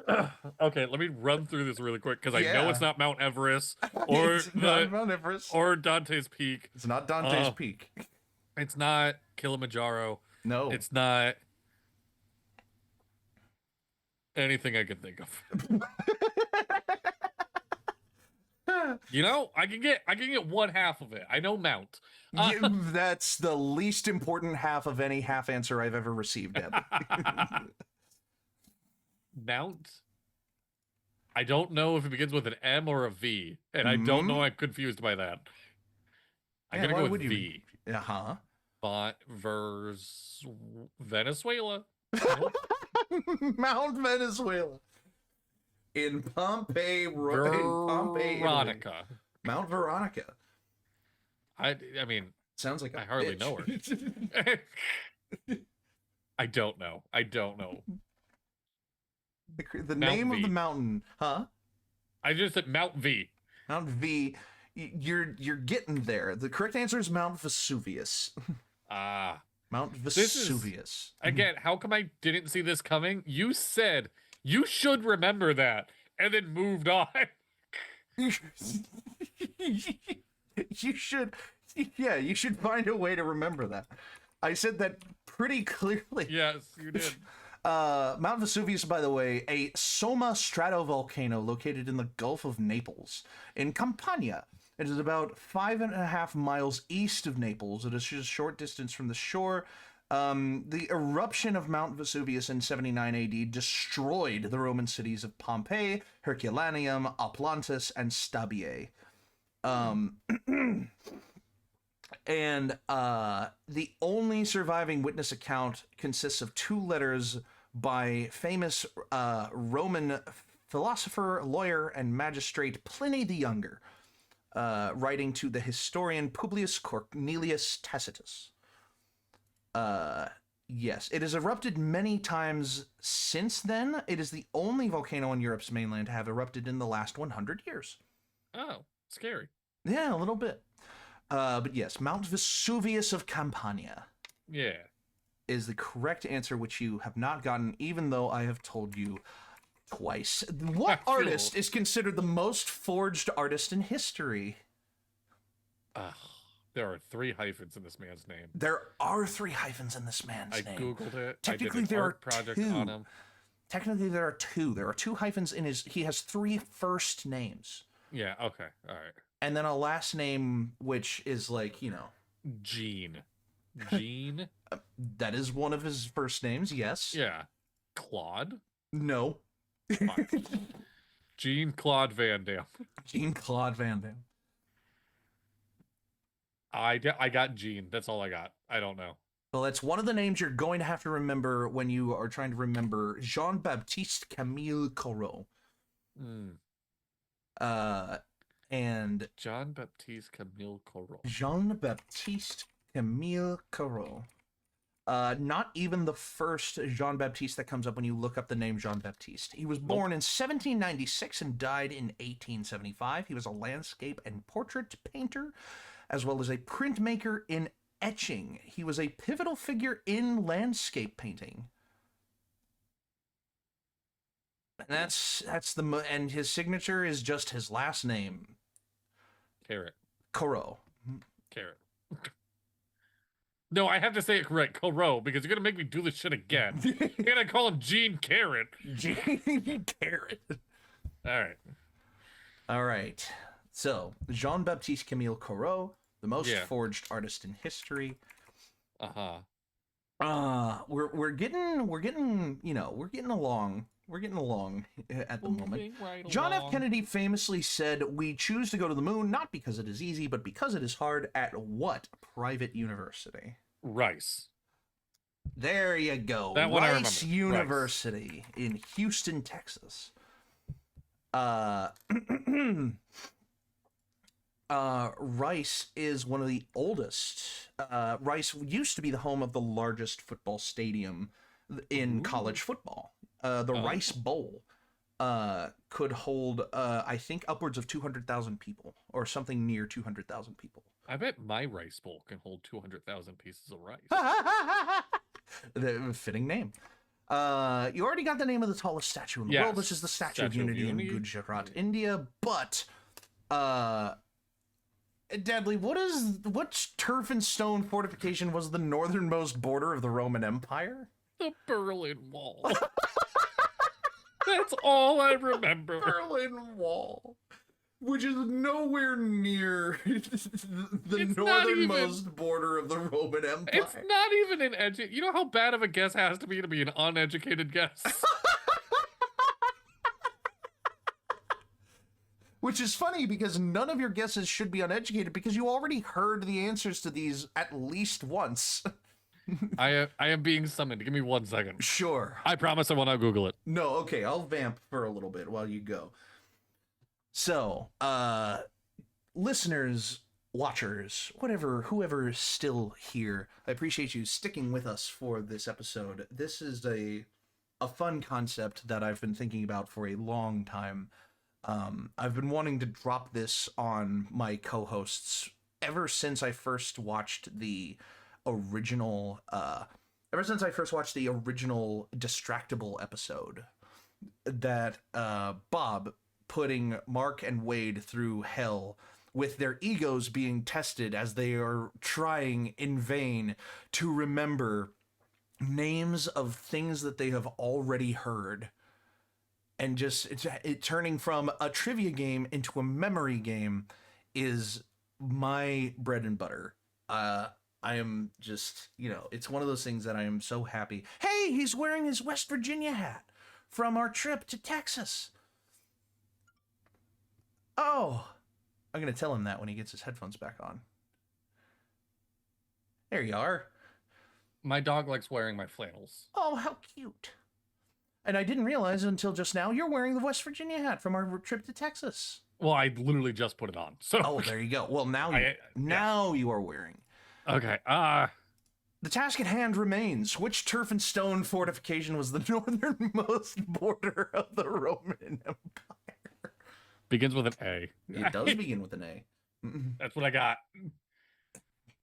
I really hope these aren't long words because every time we come through, I'm just going to remember another letter. Well, hopefully... Aphrodisiac. Nope, that's not fucking right. I should think before I speak. Jesus. Oh, I'm also God. just now realizing how close it is to the word Aphrodite. There has to be a history with that one. There must be. No, the northernmost border of the... All right, what is it? The northernmost border of the Roman Empire was the Antonine Wall. My random guess wasn't far off. Yeah, it was just a couple of letters, a couple of words, Yeah, it was some noises that sounded like it began with an A. Now, we're gonna look over your triumphs for a second here, as the gimmies were gimmies for a reason. Yeah, novella. You know that a short story is a novella. You know that the anniversary of World War I is Armistice Day or Veterans Day. You know that the original rendition of Frankenstein was written by Mary Shelley. You know the assassination of Julius Caesar is commended on March 15th as the Ides of March. And you know that the first appearances of this ANIpod character being antagonistic or in one-shots and side stories was Stealthy Chaos. Yeah. But, Dadley, on your second go-around, you managed to secure 5 more points. That's not as much as I wanted. That's 5 more points that you got on your second go around. And Tashizma, we gave it to you in round 1 to give you, to give you confidence, to give you an answer as a part of a larger art movement that you do know. Yeah. But Dadley, we're not finished yet. Yeah. Welcome back to Simple Questions. Dadley, the object of the game is really simple. All you have to do is answer these trivia questions correctly. Now, I have a feeling that you know the answers to these questions. I don't have a feeling I know the answer. But it's really, truly a simple game. And we start with looking at a triumph from your second go-around. Which Leo Tolstoy novel, published in 1869, is famously over 1,200 pages long? You now know that that's War and Peace. Yeah. But Dadley, which pioneering aviation company mass-produced aircraft called the Camel, the Dolphin, and the Salamander, and the Snipe, and the Dragon, and the Cuckoo, and the Rainbow Racer? I don't know why, but I felt more confident about this question last time than this time. Because I can't even think of a guess again. It's like the stress of doing this again was like, cool, we got that question done. I'll race it. See, the funny thing is you actually didn't get this question done because you've heard the answer to it twice. And I just need to hear it from your mouth. Saw 3? Oh. So 3? Something like that. Good sounds. Good Soft. sounds. Not close, but good sounds. Saw. Thin. Dadley, I'm so Yeah. sorry. The answer is the Sopwith Sopwith Aviation Company. You didn't hear the Sopwith. you didn't hear the P I was saying? No, I didn't hear a P actually. Oh, it's okay. I'll get it next time. Um, Sopwith. You know, I usually take the time to give you a fun fact, but we are running through an episode here, so Yeah. we will move onwards for the sake of time and for the sake of our own minds to I realize that I did want to reveal something earlier, and I will take the time to do this now. So this is your tally counter for this is your tally counter of how I'm keeping score. God, I'm smoking, Dono. You absolutely are. I was gonna find a way to keep tabs for both of you, but now that it's just you, Yeah. And so far, every green square is a question that you've answered correctly. Every red square is a question that you've answered incorrectly. Yeah. And it is at this point that I must put another red square. Okay. For the Sopwith Aviation Company. Yeah. As we move onwards to, I have blacked out. I will reveal the answers that you have gotten right over the course of this. Because you deserve to see your accomplishments. So these are the answers that you have gotten correct. Yes. Now you just have to uncover the ones that you haven't. Okay. Continuing with, which figure holds the Guinness World Record for the most works published by one author? Herbert Hughes again. Why?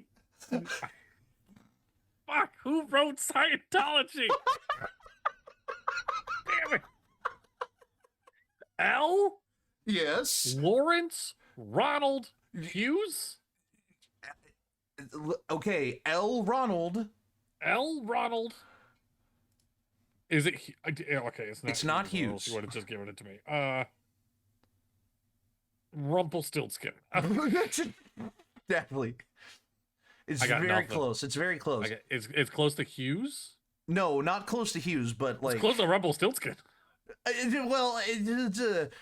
You have L. Ron. L. Correct. Ron. I got nothing.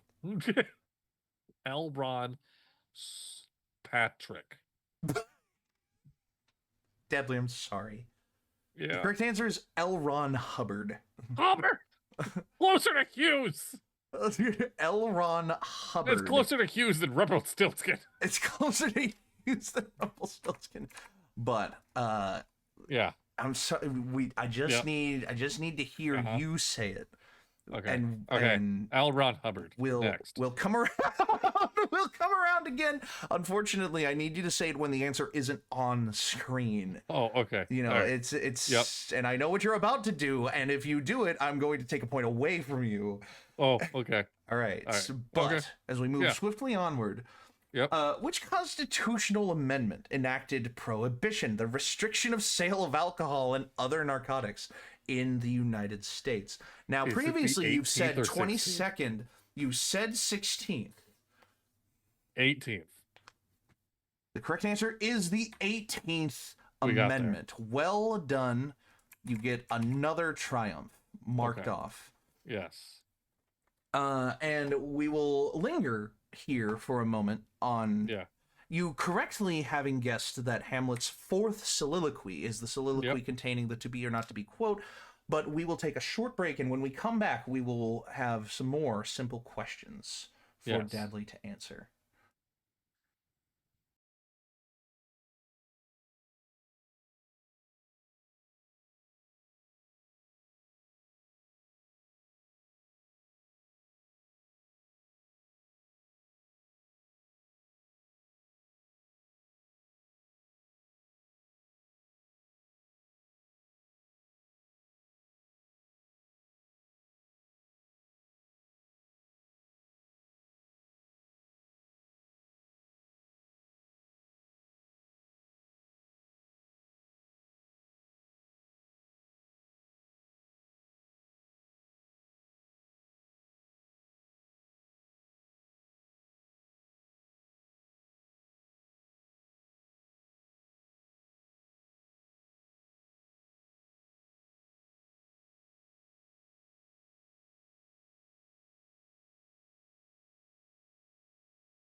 And welcome back. When we Yeah. left off, we were going through some simple questions. And we're going to continue those simple questions. I will bring the list back up. Okay. So, so we continue with question. What question is this? I don't fucking know. Question 6. Which historic 1314 battle marked the beginning of the end of the First War of Scottish Independence from Britain? Now, Dippy, Now, Dadley. when I tell you, I still have no goddamn idea. I hope you know that comes from the bottom of my heart. Dadley, Yeah. I hope when I tell you that you have heard the answer to this question twice, know that comes from the bottom of my heart. And remember, back at the beginning of the episode, when I said that this was going to be an educational episode, Yep. you will know by the time we're done. And No. I'd love a guess. Edinburgh. Get That's all I can think of. Edinburgh out of your mind, because the I correct can't. answer is the Battle of Bannockburn. Bannockburn. The Battle of Bannockburn. Bannockburn. Mm-hmm. Bannockburn. So, I don't like the red dot. I don't like the red. move on to, well, It makes me feel bad. This feels like clicker training now. until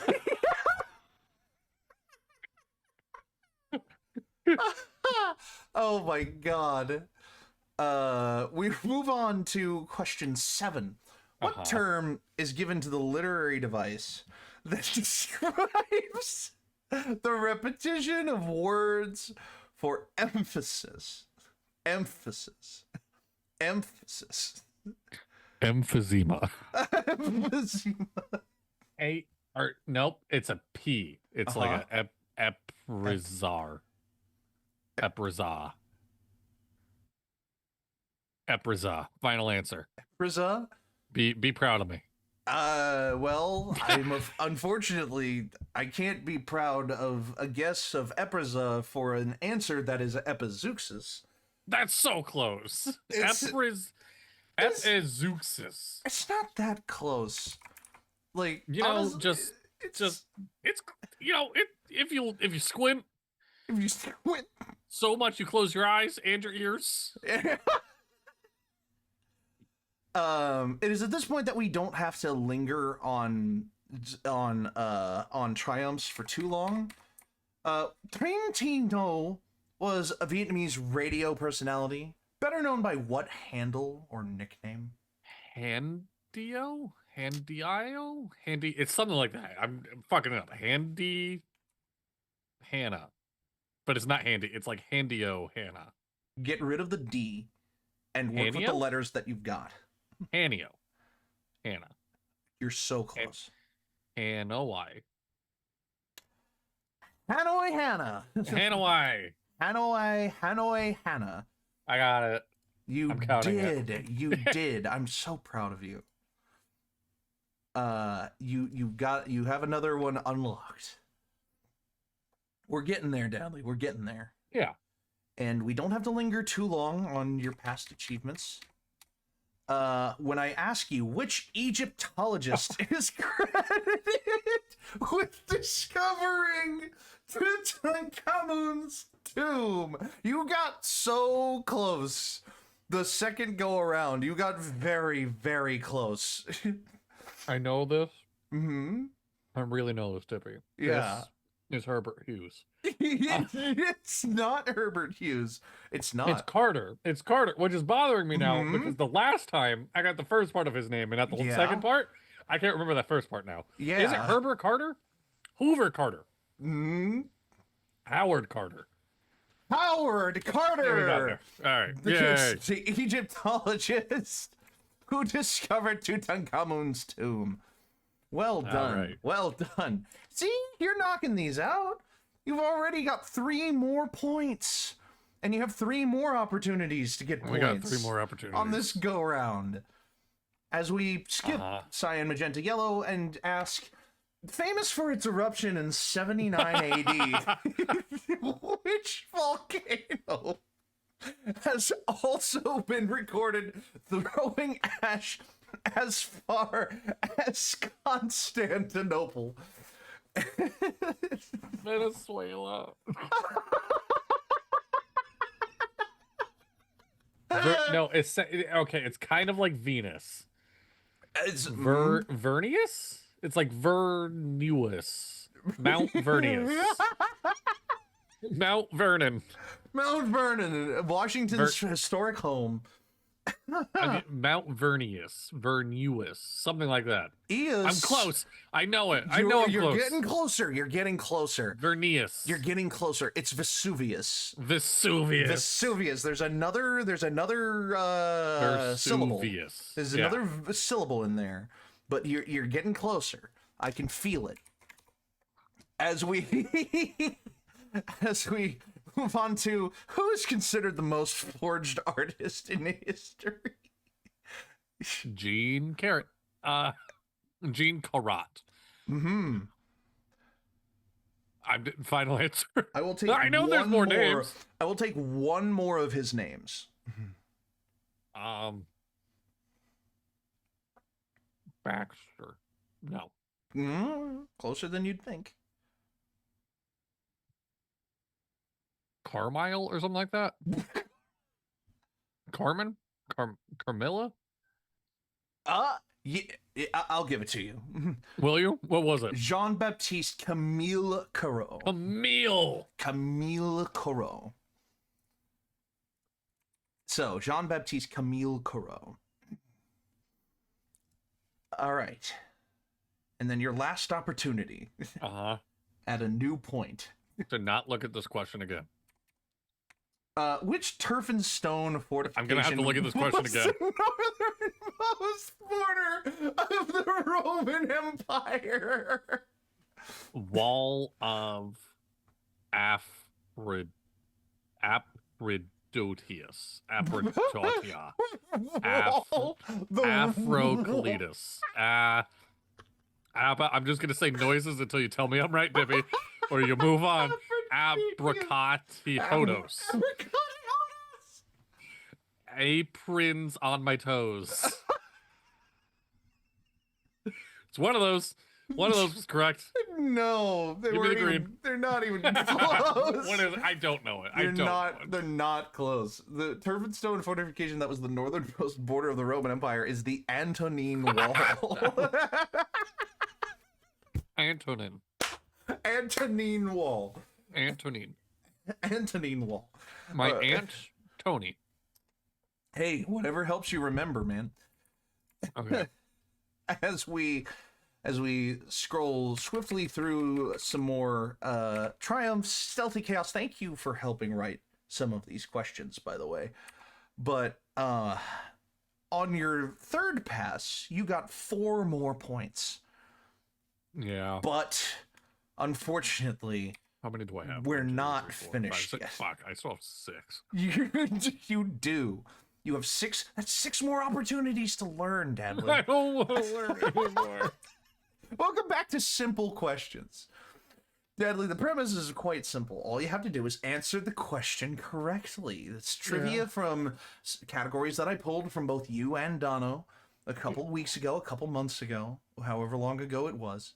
And all you have to do is answer correctly. And I have a feeling that by the end of this, you will know the answer. In fact, I feel like you already know the answer. I want to stress knowing and hearing are so different.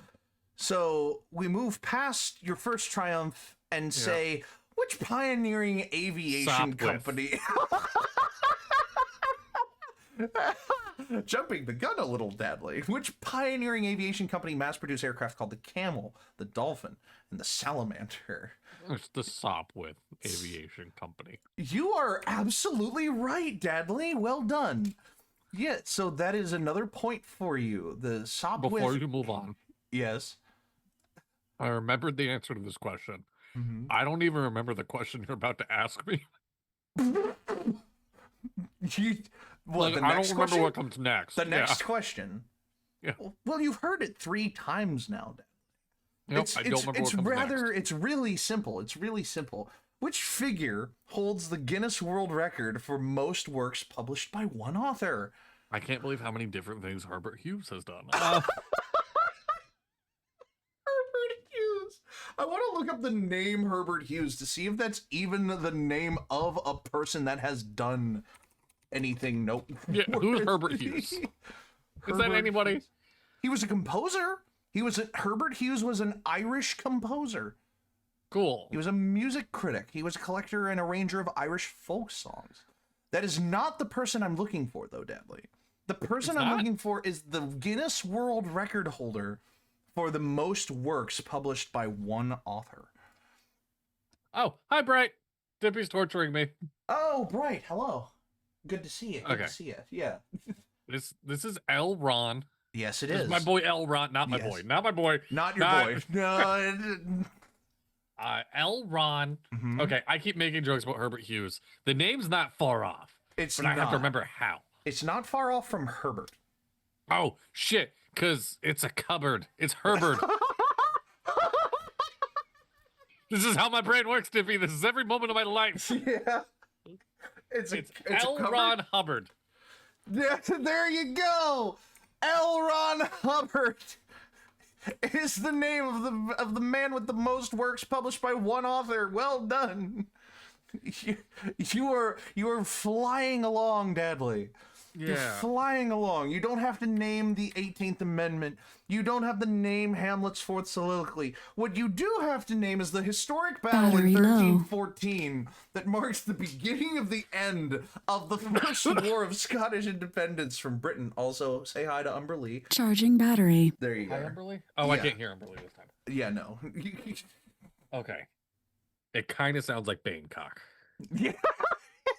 It kind of does a little bit, maybe, possibly. Bandicock? Bandicoot? Bandicoot? Crash Bandicoot. Crash Bandicoot.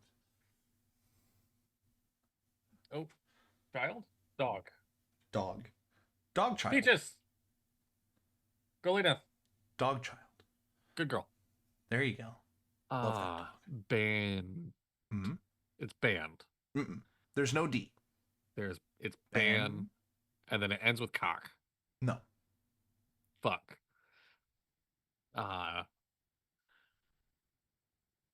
Bayonetta.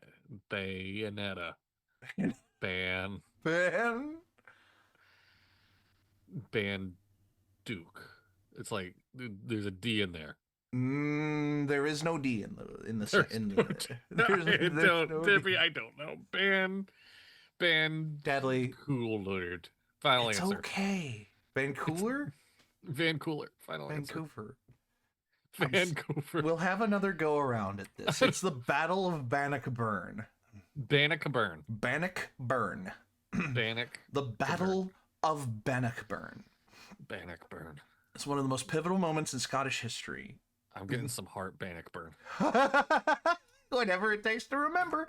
What term is given to the literary device that describes the repetition of words for emphasis? Emphasis. Emphasis. I could live the rest of my life not hearing you say that word again. And I'm not going to, because I'm going to probably have to have this question read again. It's EPZ. And then some other letters, and then an X for some reason. Yeah. Ep. Ebs. Ebsrexis. That's the closest you've gotten so far. And it's a point. It's close. It's not. A point. It's not point worthy. Fuck. It's very close though. You're getting further along.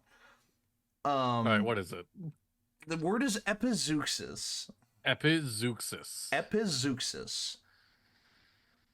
EPIZEUXIS. Epizeuxis. Why did I think I could spell it? Of all people. Epizeuxis. Okay. Now, the fun thing is that we get to go through a lot of your triumphs. Yeah. And we're going to go about this fast through them and end up at, famous for its eruption in 79 AD, which volcano has also been recorded throwing ash as far as Constantinople? Mount Venusus. So close. Venusus? There is no N. Vesusus. It's closer. Vesucular manslaughter. Vesucular manslaughter. That's the closest I'm gonna get. I thought that was right. I was so confident about that. Yeah. Vesusius. That's the closest you've been. Change one letter in Vesusius. Pasusius. We're getting there. Vesusius. Vesusois. Vezuxi. Nope, that one doesn't have the X. The last one does. Yeah. I don't have it. I don't. It's Mount Vesuvius. Vesuvius. Mount All right. Vesuvius. Vesuvius. Okay. You know, fun fact about Mount Vesuvius. Shut the fuck up.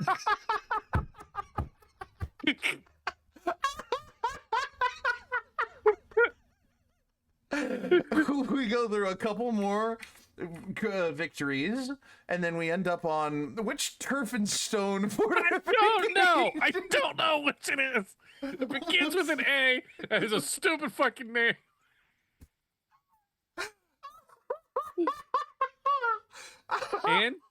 Antenoted. Oh, you're getting so much closer. I was confident with antenoted. Antenoted again. You're very close. You're very close. Simpler. Oh, Antitoni. Antoni? Antone. That's the best I got. I thought it was Aunt Tony. You know what? Antitoni. In a world where I want you to experience happiness, I will give Antonine as the correct answer. I will go ahead and give you the Antonine Wall as being the northernmost border of the Roman Empire. However, yeah, we go through a couple more, and we realize that how many of these did you make?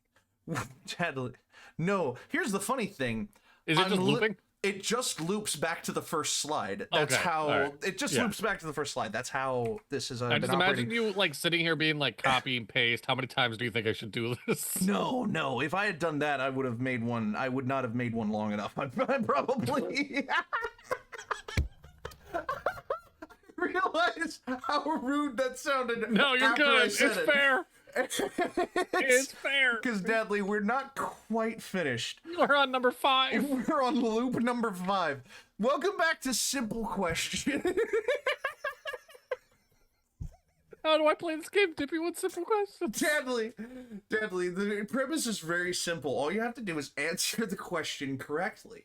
And I have a feeling that you've heard these answers before. We're nearly there. We're nearly there. We've had some triumphs. You know that War and Peace is the novel by Leo Tolstoy that's 1,200 pages long. You know that the Camel, the Dolphin, and the Salamander were made by Sopwith Aviation Company. You know that L. Ron Hubbard is the Guinness World Record holder for the most works published by one author. You know that the Prohibition Amendment of the Constitution is the 18th Amendment. Yeah. And you know that the soliloquy that contains the to be or not to be quote is Hamlet's 4th soliloquy. What you don't know, and what you haven't answered so far, is what historic battle in 1314 marked the beginning of the end of the First War of Scottish independence from Britain? I was so ready for the emphasis question to come first.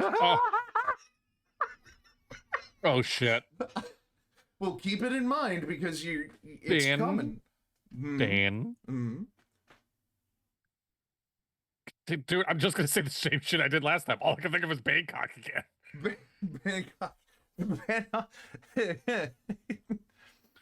Ban could. I thought you said your heart was having some trouble. Yeah, no, I'm trying to think of that too. I know it's ban, burn. Uh-huh. Ban Ockburn? The Battle of Bannockburn I hate this. is the correct answer. The Battle of Bannockburn was the turning of the tide of the Scottish War for Independence. Dippy, I'm looking at these black spots. I can't figure what the last black spot is. This is how poor my memory is. I don't remember the last question you're going to ask me this round. Dadley, what term is given to the literary device that describes the repetition of words or questions or answers for emphasis? Emphasis. Yeah? Emphasis. Uh-huh. I can't stress enough how much I feel like if I knew this word, I still wouldn't pronounce it in a correct enough way to get the point. I know it's E-P-I-Z. Yes. Empiz. And then there's other letters, and then an X. I-S. Empizooix. Empizooix? Dadley. Is that close enough? It is that is all the letters in the right order, just pronounced incorrectly. It's Epizeuxis. Zeuxis. Even if I knew the word, I would still not be able to pronounce it correctly enough for you. It's one of the saddest things I have ever heard you say to me, Dadley. Oh, God, I feel bad now. No, don't feel bad. Don't feel bad. You're about to ask me about a mountain 3 more times in a row. Yeah. Well, you're on the right track. Because, Dadley, what famous for its eruption in 79 AD, which volcano has been recorded throwing ash as far as Constantinople? I can only think about Epizeuxis.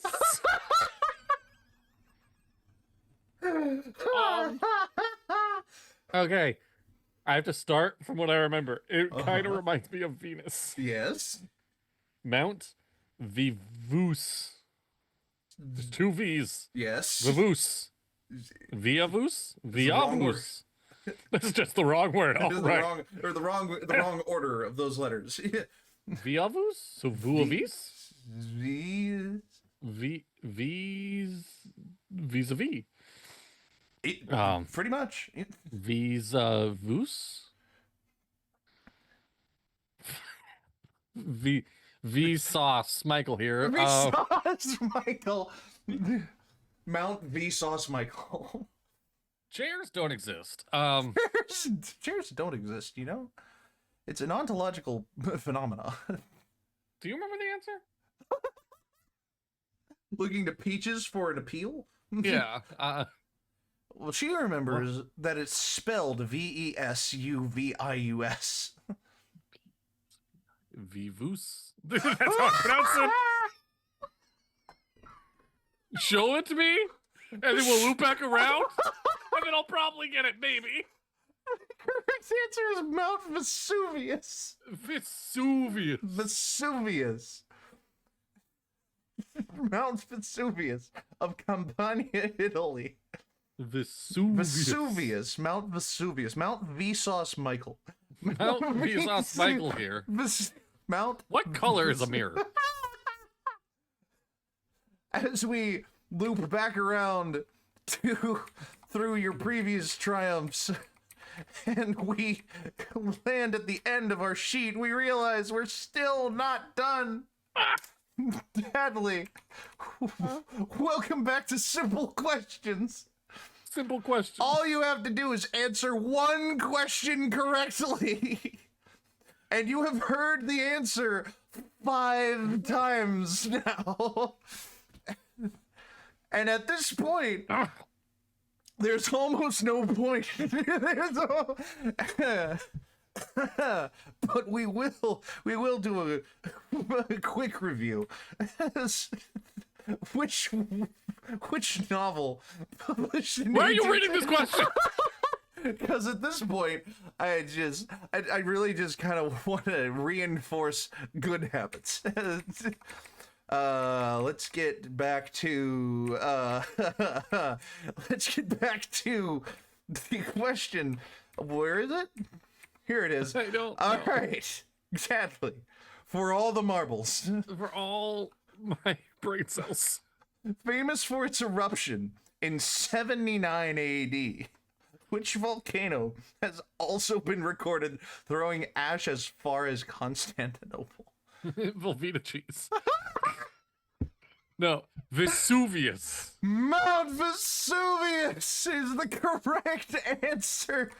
And after 6 bouts of epizeuxial proportions, we finally come to the end of simple questions. As we have done, we are Yes. finally completed with our round of 25 simple questions that we Remember now. when you said we're going to have a short episode? I guess that's on me. I guess it's on me why we didn't have a short Hey, you episode. know, if you had known the pronunciation and or the answers to some of these questions, we would have been done earlier. I knew some. You did. You got. So, okay. Now to review. On your first pass around, you had a grand total of 10 correct answers, 10 points. Yeah. The way this would have worked is it would have been asked of both of you, and whoever remembered the answer first would have gotten the point. But now that it's just you, Yeah. your point total, I'm going to say each go around halves the point total you could have gotten from that. Okay. So on your second go around, you managed to get 5 points, which is 2.5. So 8.5 points. So 10. Well, no, you had 10. Oh, Yeah, 10. Yeah, sorry. I was So thinking 6. 12.5 points 12.5 points. It's my favorite TV show with by the Charlie Sheen. by the first go around. The second go around. The third go around, you got 4, which So if 13.5. yeah, if we have then we get a quarter. So a quarter of 4 is 1. So you Yeah. have 13.5. On your fourth go around, you got 3. So if we divide 3 So by 13 1/8, and 13.5 and 3/8. So that would be fuck 3/8 3 and 4/8. So 13 and 7/8. 13 and 7/8 of a I point. can do math. There's no math. On your fifth go around, you got 2, which 1/16 of 2 is It's another 1/8. So I'm back an up 8. to So you have I 14, have 14 points. 14 and 1/32 points. 14 and 14 point. What is 1/32? Hold on. That I don't know off the top of my head. 1 divided by 32 is 0.03125. So you ended up with a grand total of 14.03125 points Yep. out of a possible 20, which 5. 25, yes, out of a possible 25. So on the whole, I'm not going to MIT. you're definitely not going to MIT. I don't think you're. I think overall, there's something to be said about educational value in Yeah. in entertainment on Twitch. Now I wanna ask you genuinely as a symbol of posterity to you, Dadley. Yeah. How many of these answers, if we ran through one more time, do you think you could get on one go around? None. I'm fried. I'm so fried. So fried. Dude, if you want to try it, I am willing to try it, but I think it's Because going to be you know lower than you're all of the expecting. answers. This is unequivocal proof that you know all the answers to This is unequivocal proof that I heard all of the answers.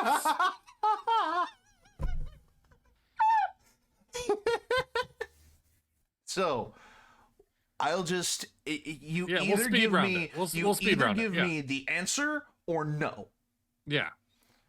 and we'll see how we do on one final. Like, this was all practice leading up to jeez. the exam. Yeah, okay. Just imagine it that way. You're a terrible Yeah. test taker, but just imagine it that way. I am. Yep. All right. So, on for the final time this episode, Dadley, welcome back to Simple Questions. Uh-huh. The premise of the game is rather simple. All you have to do is answer the question correctly. Swear to God, if you hit me with any fun facts. And you have no, this is a speed round. I'm not going to hit fun facts on you. We've already learned enough about all of these answers from you answering them and how much fun we've had answering them.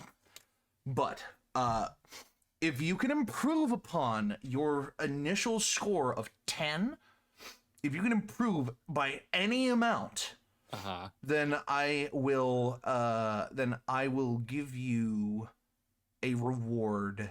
Zog gains 1 to his max HP. Deal. just an extra Zog health point. All right. For all the marbles, Dad. Yeah. Welcome back to Simple Questions. Which Leo Tolstoy novel published in 1869 is famously over 1,200 pages long? War and Peace. Correct. That is 1. All right. Which pioneering aviation company mass-produced aircraft called the Camel, the Dolphin, and the Salamander? That's Sopwith. That is Sopwith, correct. Which figure holds the Guinness World Record for the most works published by one author? L. Ron something. It is like Herbert or Hughes. It's like one of the two. I don't remember though. It's L. Ron something. L. Ron something. You know what? I'm giving you half a point because you got some of it right. It's L. Ron Hubbard. Hubbard. He has an old mother.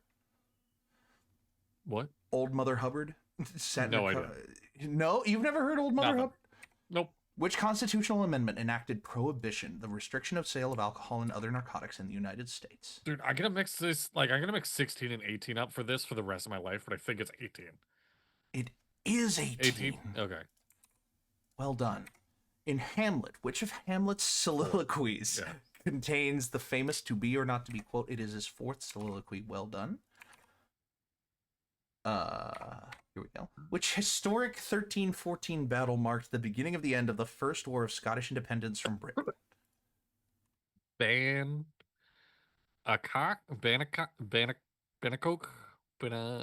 Nope. Nope, not in there. Battle of Bannockburn. You were getting very close. All right. Much closer than attempts previous. In fact, I'm willing to give you half a point for Bannock because you went Bannock. What term is given to the literary device that describes the repetition of words for emphasis? EPICEUXIS. You spelled it correctly, Dadley. Epizeuxis. Yes, I did. How long did the Yom Kippur War last? 2 weeks, 5 days. Correct. 2 weeks, 5 days.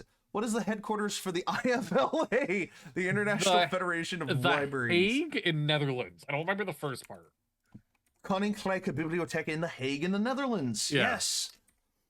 Thanh Tai Ngo was a Vietnamese radio personality, better known by what handle or nickname? I'm going to shoot you straight. This is something Hannah. Still don't know it. Something Hannah. Yeah. I'm willing to give you half a point for Hannah. Okay. It's Hanoi Hannah. Hanoi Hannah. All right. Which French art movement began in 1951 as a European response and equivalent to abstract expressionism? This feels so long ago. It does. It's one of the ones that you got on the first go around. So yeah, no, but inferior wasn't even right. It was informal. Informel was the larger art movement that this was a part of. Which Tosh Rama, something like that. Tosh. Yeah, Tosh something. I don't know. I'm willing to give you half a point. That's Tashisma. Tashisma. After Percy Spencer discovered a candy bar in his pocket had melted when interacting with a radar set, what did he subsequently invent? Roses are red. Poems are hard. My name is Dave. Microwave. The microwave oven. Glad to see you still confidently had that one in the bank. Jeff Koons' famous balloon dog sculptures are part of a larger collection of works he produced under what name? Like Celebration? I don't remember the whole thing. Correct. It was- The yeah, Celebration series. Yeah. Which Egyptologist is credited with discovering? Nope. No, Not at all. Just straight up no. Herbert Carter. Hughes. Howard Carter. What are the three primary colors in subtractive color mixing? Cyan, magenta, and yellow. Correct. Cyan, magenta, and yellow. Famous for its eruption in 79 AD, which volcano has also been recorded throwing ash as far as Constantinople.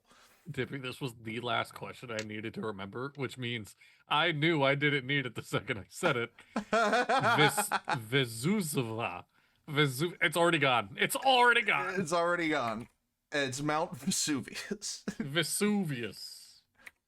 Who is considered the most forged artist in history? Gene Camilo. It's not like I'm saying an American. Hmm. There's a French way of saying it. Yeah. And then a last name. And then another first name. I'll give you half a point for Jean-Baptiste Camille Corot. Corot. Okay. John F. Kennedy famously said, "We choose to go to the moon not because it is easy, but because it is hard." At what private university? Rice. Correct. Rice University. Name the tallest statue in the world. Again, this feels so long ago. The Statue of Unity in India? Yes, the Statue of Unity in Gujarat, India. Ugh. Which turf and stone fortification was the northernmost border of the Roman Empire? My Antonia? And Something like that. I'll give you half a Antonia, point yeah. for Antonine Wall. Antonine. Antonine Wall. What sits between a short story and a novel in terms of length and complexity? A novelette or a novella? Okay, both. I think we said yeah, novella. we Yeah, I said couldn't remember. novella is Yeah. the one I had down. Novelette is similar, but what name is given to the anniversary of the last day of World War One? Veterans Day or whatever the other one was. Armistice Day. Armistice. Who wrote the original rendition of Frankenstein? Mary Shelley. Mary Shelley. Oh God. March 15th. Well, Julius Caesar. March 15th is known for the assassination of which Roman Emperor? Julius Caesar.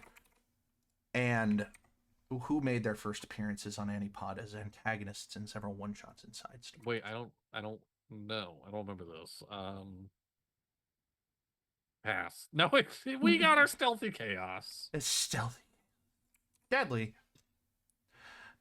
you, on your first go-around, you got 10. Yeah. And after adding up points by having them, you ended up at 14.03125. On one more go-around, you got 1, 2, 3, 4, 5, 6, 7, 8, 9, 10, 11, 12, 13, 14, 15, 16, 17, 18, 19, 20. You got 20 Yes. out of 25. Counting half points together, pairing half points together, and ignoring red spots, you got 20 out of 25. Yeah. So you went into this not knowing any of them, and guessing 10 the first go around, or knowing 10 the first go around. Yeah. And after much trial and epizeuxis, you have learned 20, approximately 20 of these 25 facts that we came into this with. Dadley, I'm actually very proud of you. Because the point was always to show that we are capable of learning something. And this is leading directly into my life advice for the end of the show, so we're gonna transition swiftly onward to that. But the whole exercise of this game is that by having fun, laughing with each other, it was never at, it was with, That's bullshit, and we That's both know bullshit. But taking the time, and just like with a little bit of repetition, with a little bit of luck, we can learn new things every day. Like Epizeuxis and War and Peace and Sopwith Aviation Company, and you didn't actually learn Howard Carter by the end, but you got close. And there is never an age where you can stop learning. You can always learn something, no matter if you're 8 or 80, if you're 9 or 92. You can learn something. And if we all went into our relationships and our mindsets knowing that, I'm sure that a lot more of us would find a lot more in common with each other than we would think. Right on. Any life advice, Dadley? Yeah, knowledge is always great to have. Practical knowledge is actually where it's fucking needed.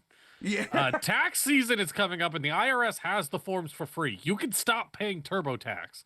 There are YouTube videos, and the tax forms are there for free. I use a website called Free File Fillable Forms. There you go. Yeah, it's... Stop using TurboTax. This is an anti-ad. This is an anti-ad. Ah. I think the point of something like TurboTax is that TurboTax has access to like all of your records and all of your, they have expert knowledge in things that you might not think of, because anyone can submit a refund with whatever information they have available to them. Correct. But if you have more, what tax experts like TurboTax and things like that have is more information for you to get more money back on your taxes. Like, so there's no reason not to, but if you're really hard up on money, just do it yourself. Like, you really don't have to. Yeah. But there's no reason not to. Like, if you have a little bit of expenditure that you can spend to get as much back on your taxes as you possibly can, then you can. It's just a fact. Media recommendation. Oh, fuck. What media have I been watching? Yeah, so my New Year's resolution was to listen to... The goal was 2 albums a week. We're on the 19th, and I've listened to 14 albums so far. Wow. So, you've basically been listening to an album a day. Almost an album a day. Yeah, it's been a really good time. I found some good shit. Going at my list right now, I will actually be blunt when I say the thing that I rated the highest so far, I would not personally recommend a whole lot. Zach Bryan is who I rated the top album so far. I did very much enjoy his album. Huh. But Ellis Bailey released an album called Can't Take My Story. It is soulful blues. It is very personal. It is very, like, how do I word this? It was an album I didn't notice started repeating. I left it on for a solid 3 hours today. Lost in her voice and the sound and the story she's telling. So Ellis Bailey's Can't Take My Story would be the album I recommend more than anything so far. Okay, hold on. Let me go to the fan Discord, to the Dapper suggestions, and put Do you want me to that send it down. to you? Hold on. Yeah, hold on. I can do it, just, some simple questions. By the way, Dadley. Yeah. I hope you know that if you really wanted to, you could take this format and turn it right back around on me, and I would hold no malice against you. I've already thought about what I would do with this format.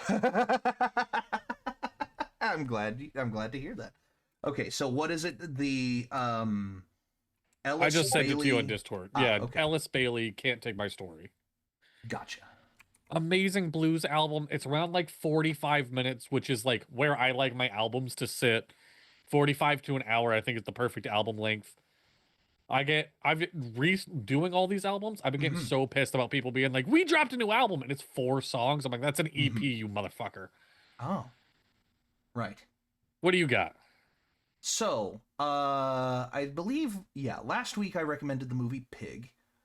because it is the best movie that I have watched this year so far, and that still holds true. It is still one of the best movies that I have watched this year. Excuse me, so sorry. Oh, I've got to transfer that information over to this sheet. There we go. Recently, I've been watching movies on HBO Max that were made in 2017 or widely released in 2017. I did mention this last week, I'm pretty sure. And I have yet to watch the 5th out of those 5, but of those 5 that I have watched so far, I've watched Battle of the Sexes, Table 19, Atomic Blonde, and Hidden Figures. And far and away, by no competition or contest whatsoever, the best of those 4 is Hidden Figures. Hidden Figures is a great movie about the African-American women that did a lot of math for NASA's early space missions. It talks about their struggle and strife with, systemic differences in how NASA operated at the time. They were still segregated at the time, but over the course of this movie, they desegregate, because truly, the smartest woman in the room when it came to mathematics and the calculations for getting these astronauts home safely, the smartest person in the room was a black woman. And she was the first black woman in, Pentagon meetings for the space race because of how good her mind was, how strong her mathematic mind was. And the other 2 women who accompanied her in those travels were one of the very first teams of computer programmers was a team of African-American women who learned the programming language for the original IBM machines. In the early 60s. In 1961, the programming language of IBM was Fortran, Fortran. And this woman, Dorothy Vaughan, went into a library, picked up a book on Fortran, read it cover to cover, and taught her department of computers, who at the time they were people who computed things, they were computers. She taught her library of computers this computer language so that they would not be out of a job whenever the computer was up and running. And it's a great story of adapting to survive in an industry. I gave it a 96. I think it's beautiful. I think it's a wonderful movie. And I would highly recommend that you watch it. It's still available on HBO Max as of the time of recording this video. I do not know how much longer that will be true. But, yeah, I highly recommend Hidden Figures. Also, fuck Atomic Blonde. Atomic Blonde is one of the stupidest fucking movies I've ever fucking watched. I thought it was a good popcorn movie. I'll be real. No. Not even worth we're just chilling, hanging out, doing dumb shit. No. I gave it a 53. That is bottom of the barrel on my scale. That is a fucking awful movie. Not even bad enough to laugh at. She's a spy. She's not meant to stand out in any way. So the first physical feature that you give her is platinum white fucking hair. So no matter where she is always sticks out like a sore fucking thumb. Why? How fucking stupid. I can't get into this again. I literally almost had a conniption when I was originally watching the movie because of how fucking stupid it was. Yeah, no, not a good movie. Don't waste your time on this trash. Because here's the other thing. Charlize Theron was not even that attractive in this movie. And that's half of the pull, is that she's supposed to be this attractive woman spy. She's not. She just really isn't. So you have my anti-recommendation for this month as well. This week as well. But yeah, the funny thing is, Hidden Figures had its first art house cinema release on Christmas of 2016, cool. And then it had its wide release in 2017. So the best movie released in 2017 that I've watched so far wasn't even released in 2017. It was released in 2016. There you go. That's kind of weird. But yeah, that's my recommendation for this Yeah. month. Upcoming schedule. Tomorrow, Strahd and Coffee, Chapter 2, Session, whatever the fuck. No. No? Oh no, we're not doing tomorrow. that. Oh! We have Crossroads. We have Crossroads. Yeah, so we play Dungeons and Dragons. We play Dungeons and Dragons with our friends. Wagons? Wagon? Right now, actually, I don't know where we're at. I wasn't at the last session, but I bet people are horny. Just no in our group. No. Actually, if you tune into the next session of Crossroads, we'll be catching up with a character motivation. Yeah. Ooh. What's his name? Oh my God, Brett's character. Brett, the dog. Dish. Yeah, Dish is gonna experience a bit of trauma in the next episode. Yeah, he is. It was already set in motion at the end of last episode.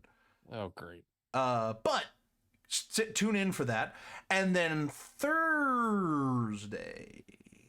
There's nothing on Thursdays. Nothing on this Thursday? What happens on Thursdays? I thought we talked about. Oh no, wait, no. Strahd and Coffee will be the week after that. Sorry. Yes. So Strahd and Coffee is being pushed back a week, but Crossroads is taking the place of Strahd. Yes. This week. Yes. That's right. So, tomorrow, Crossroads. Yep. Nothing on Friday. We were supposed to have an Inquisition this past Friday, and then some plans kind of fell through. So, we are planning on the next episode of Crossroads being on the 30th. Got it. January 30th. So we will be doing a Inquisition episode on the 30th, rain or shine, as long as there's no more than one player missing. Yeah. And then next week, on the 26th, we will have Uno. We're coming up on the end of season 4, Dadley. Season Wow. 4? Season 5. No. What season is this? Season 4. I don't know. We're coming up on the end of season 4. We've done 182 episodes so far. In the entire history of the Dapper Ds, and we have had such a blast. But we're coming up on the end of season 4. We got one more month of Dapper content for you. After next week, of course, we'll have. And then we quit. Don't say that. We would never quit this. No. Not fully. No. We'll just go annually. We'll see about that. But we should have a Twitch show that only goes on like February 16th every year. Like, welcome back to the annual, and then it's just something that's nothing. Like, you know what I mean? Yeah. All right. I need to go to bed. It's funny that you say February 16th, because February 16th is a February which we are going to have a Dapper D's episode. Oh, is February 16th a Monday? Yeah, it is. But yeah. Stay tuned for February 16th, where we also play Uno. The annual Uno game. All right, Dadley.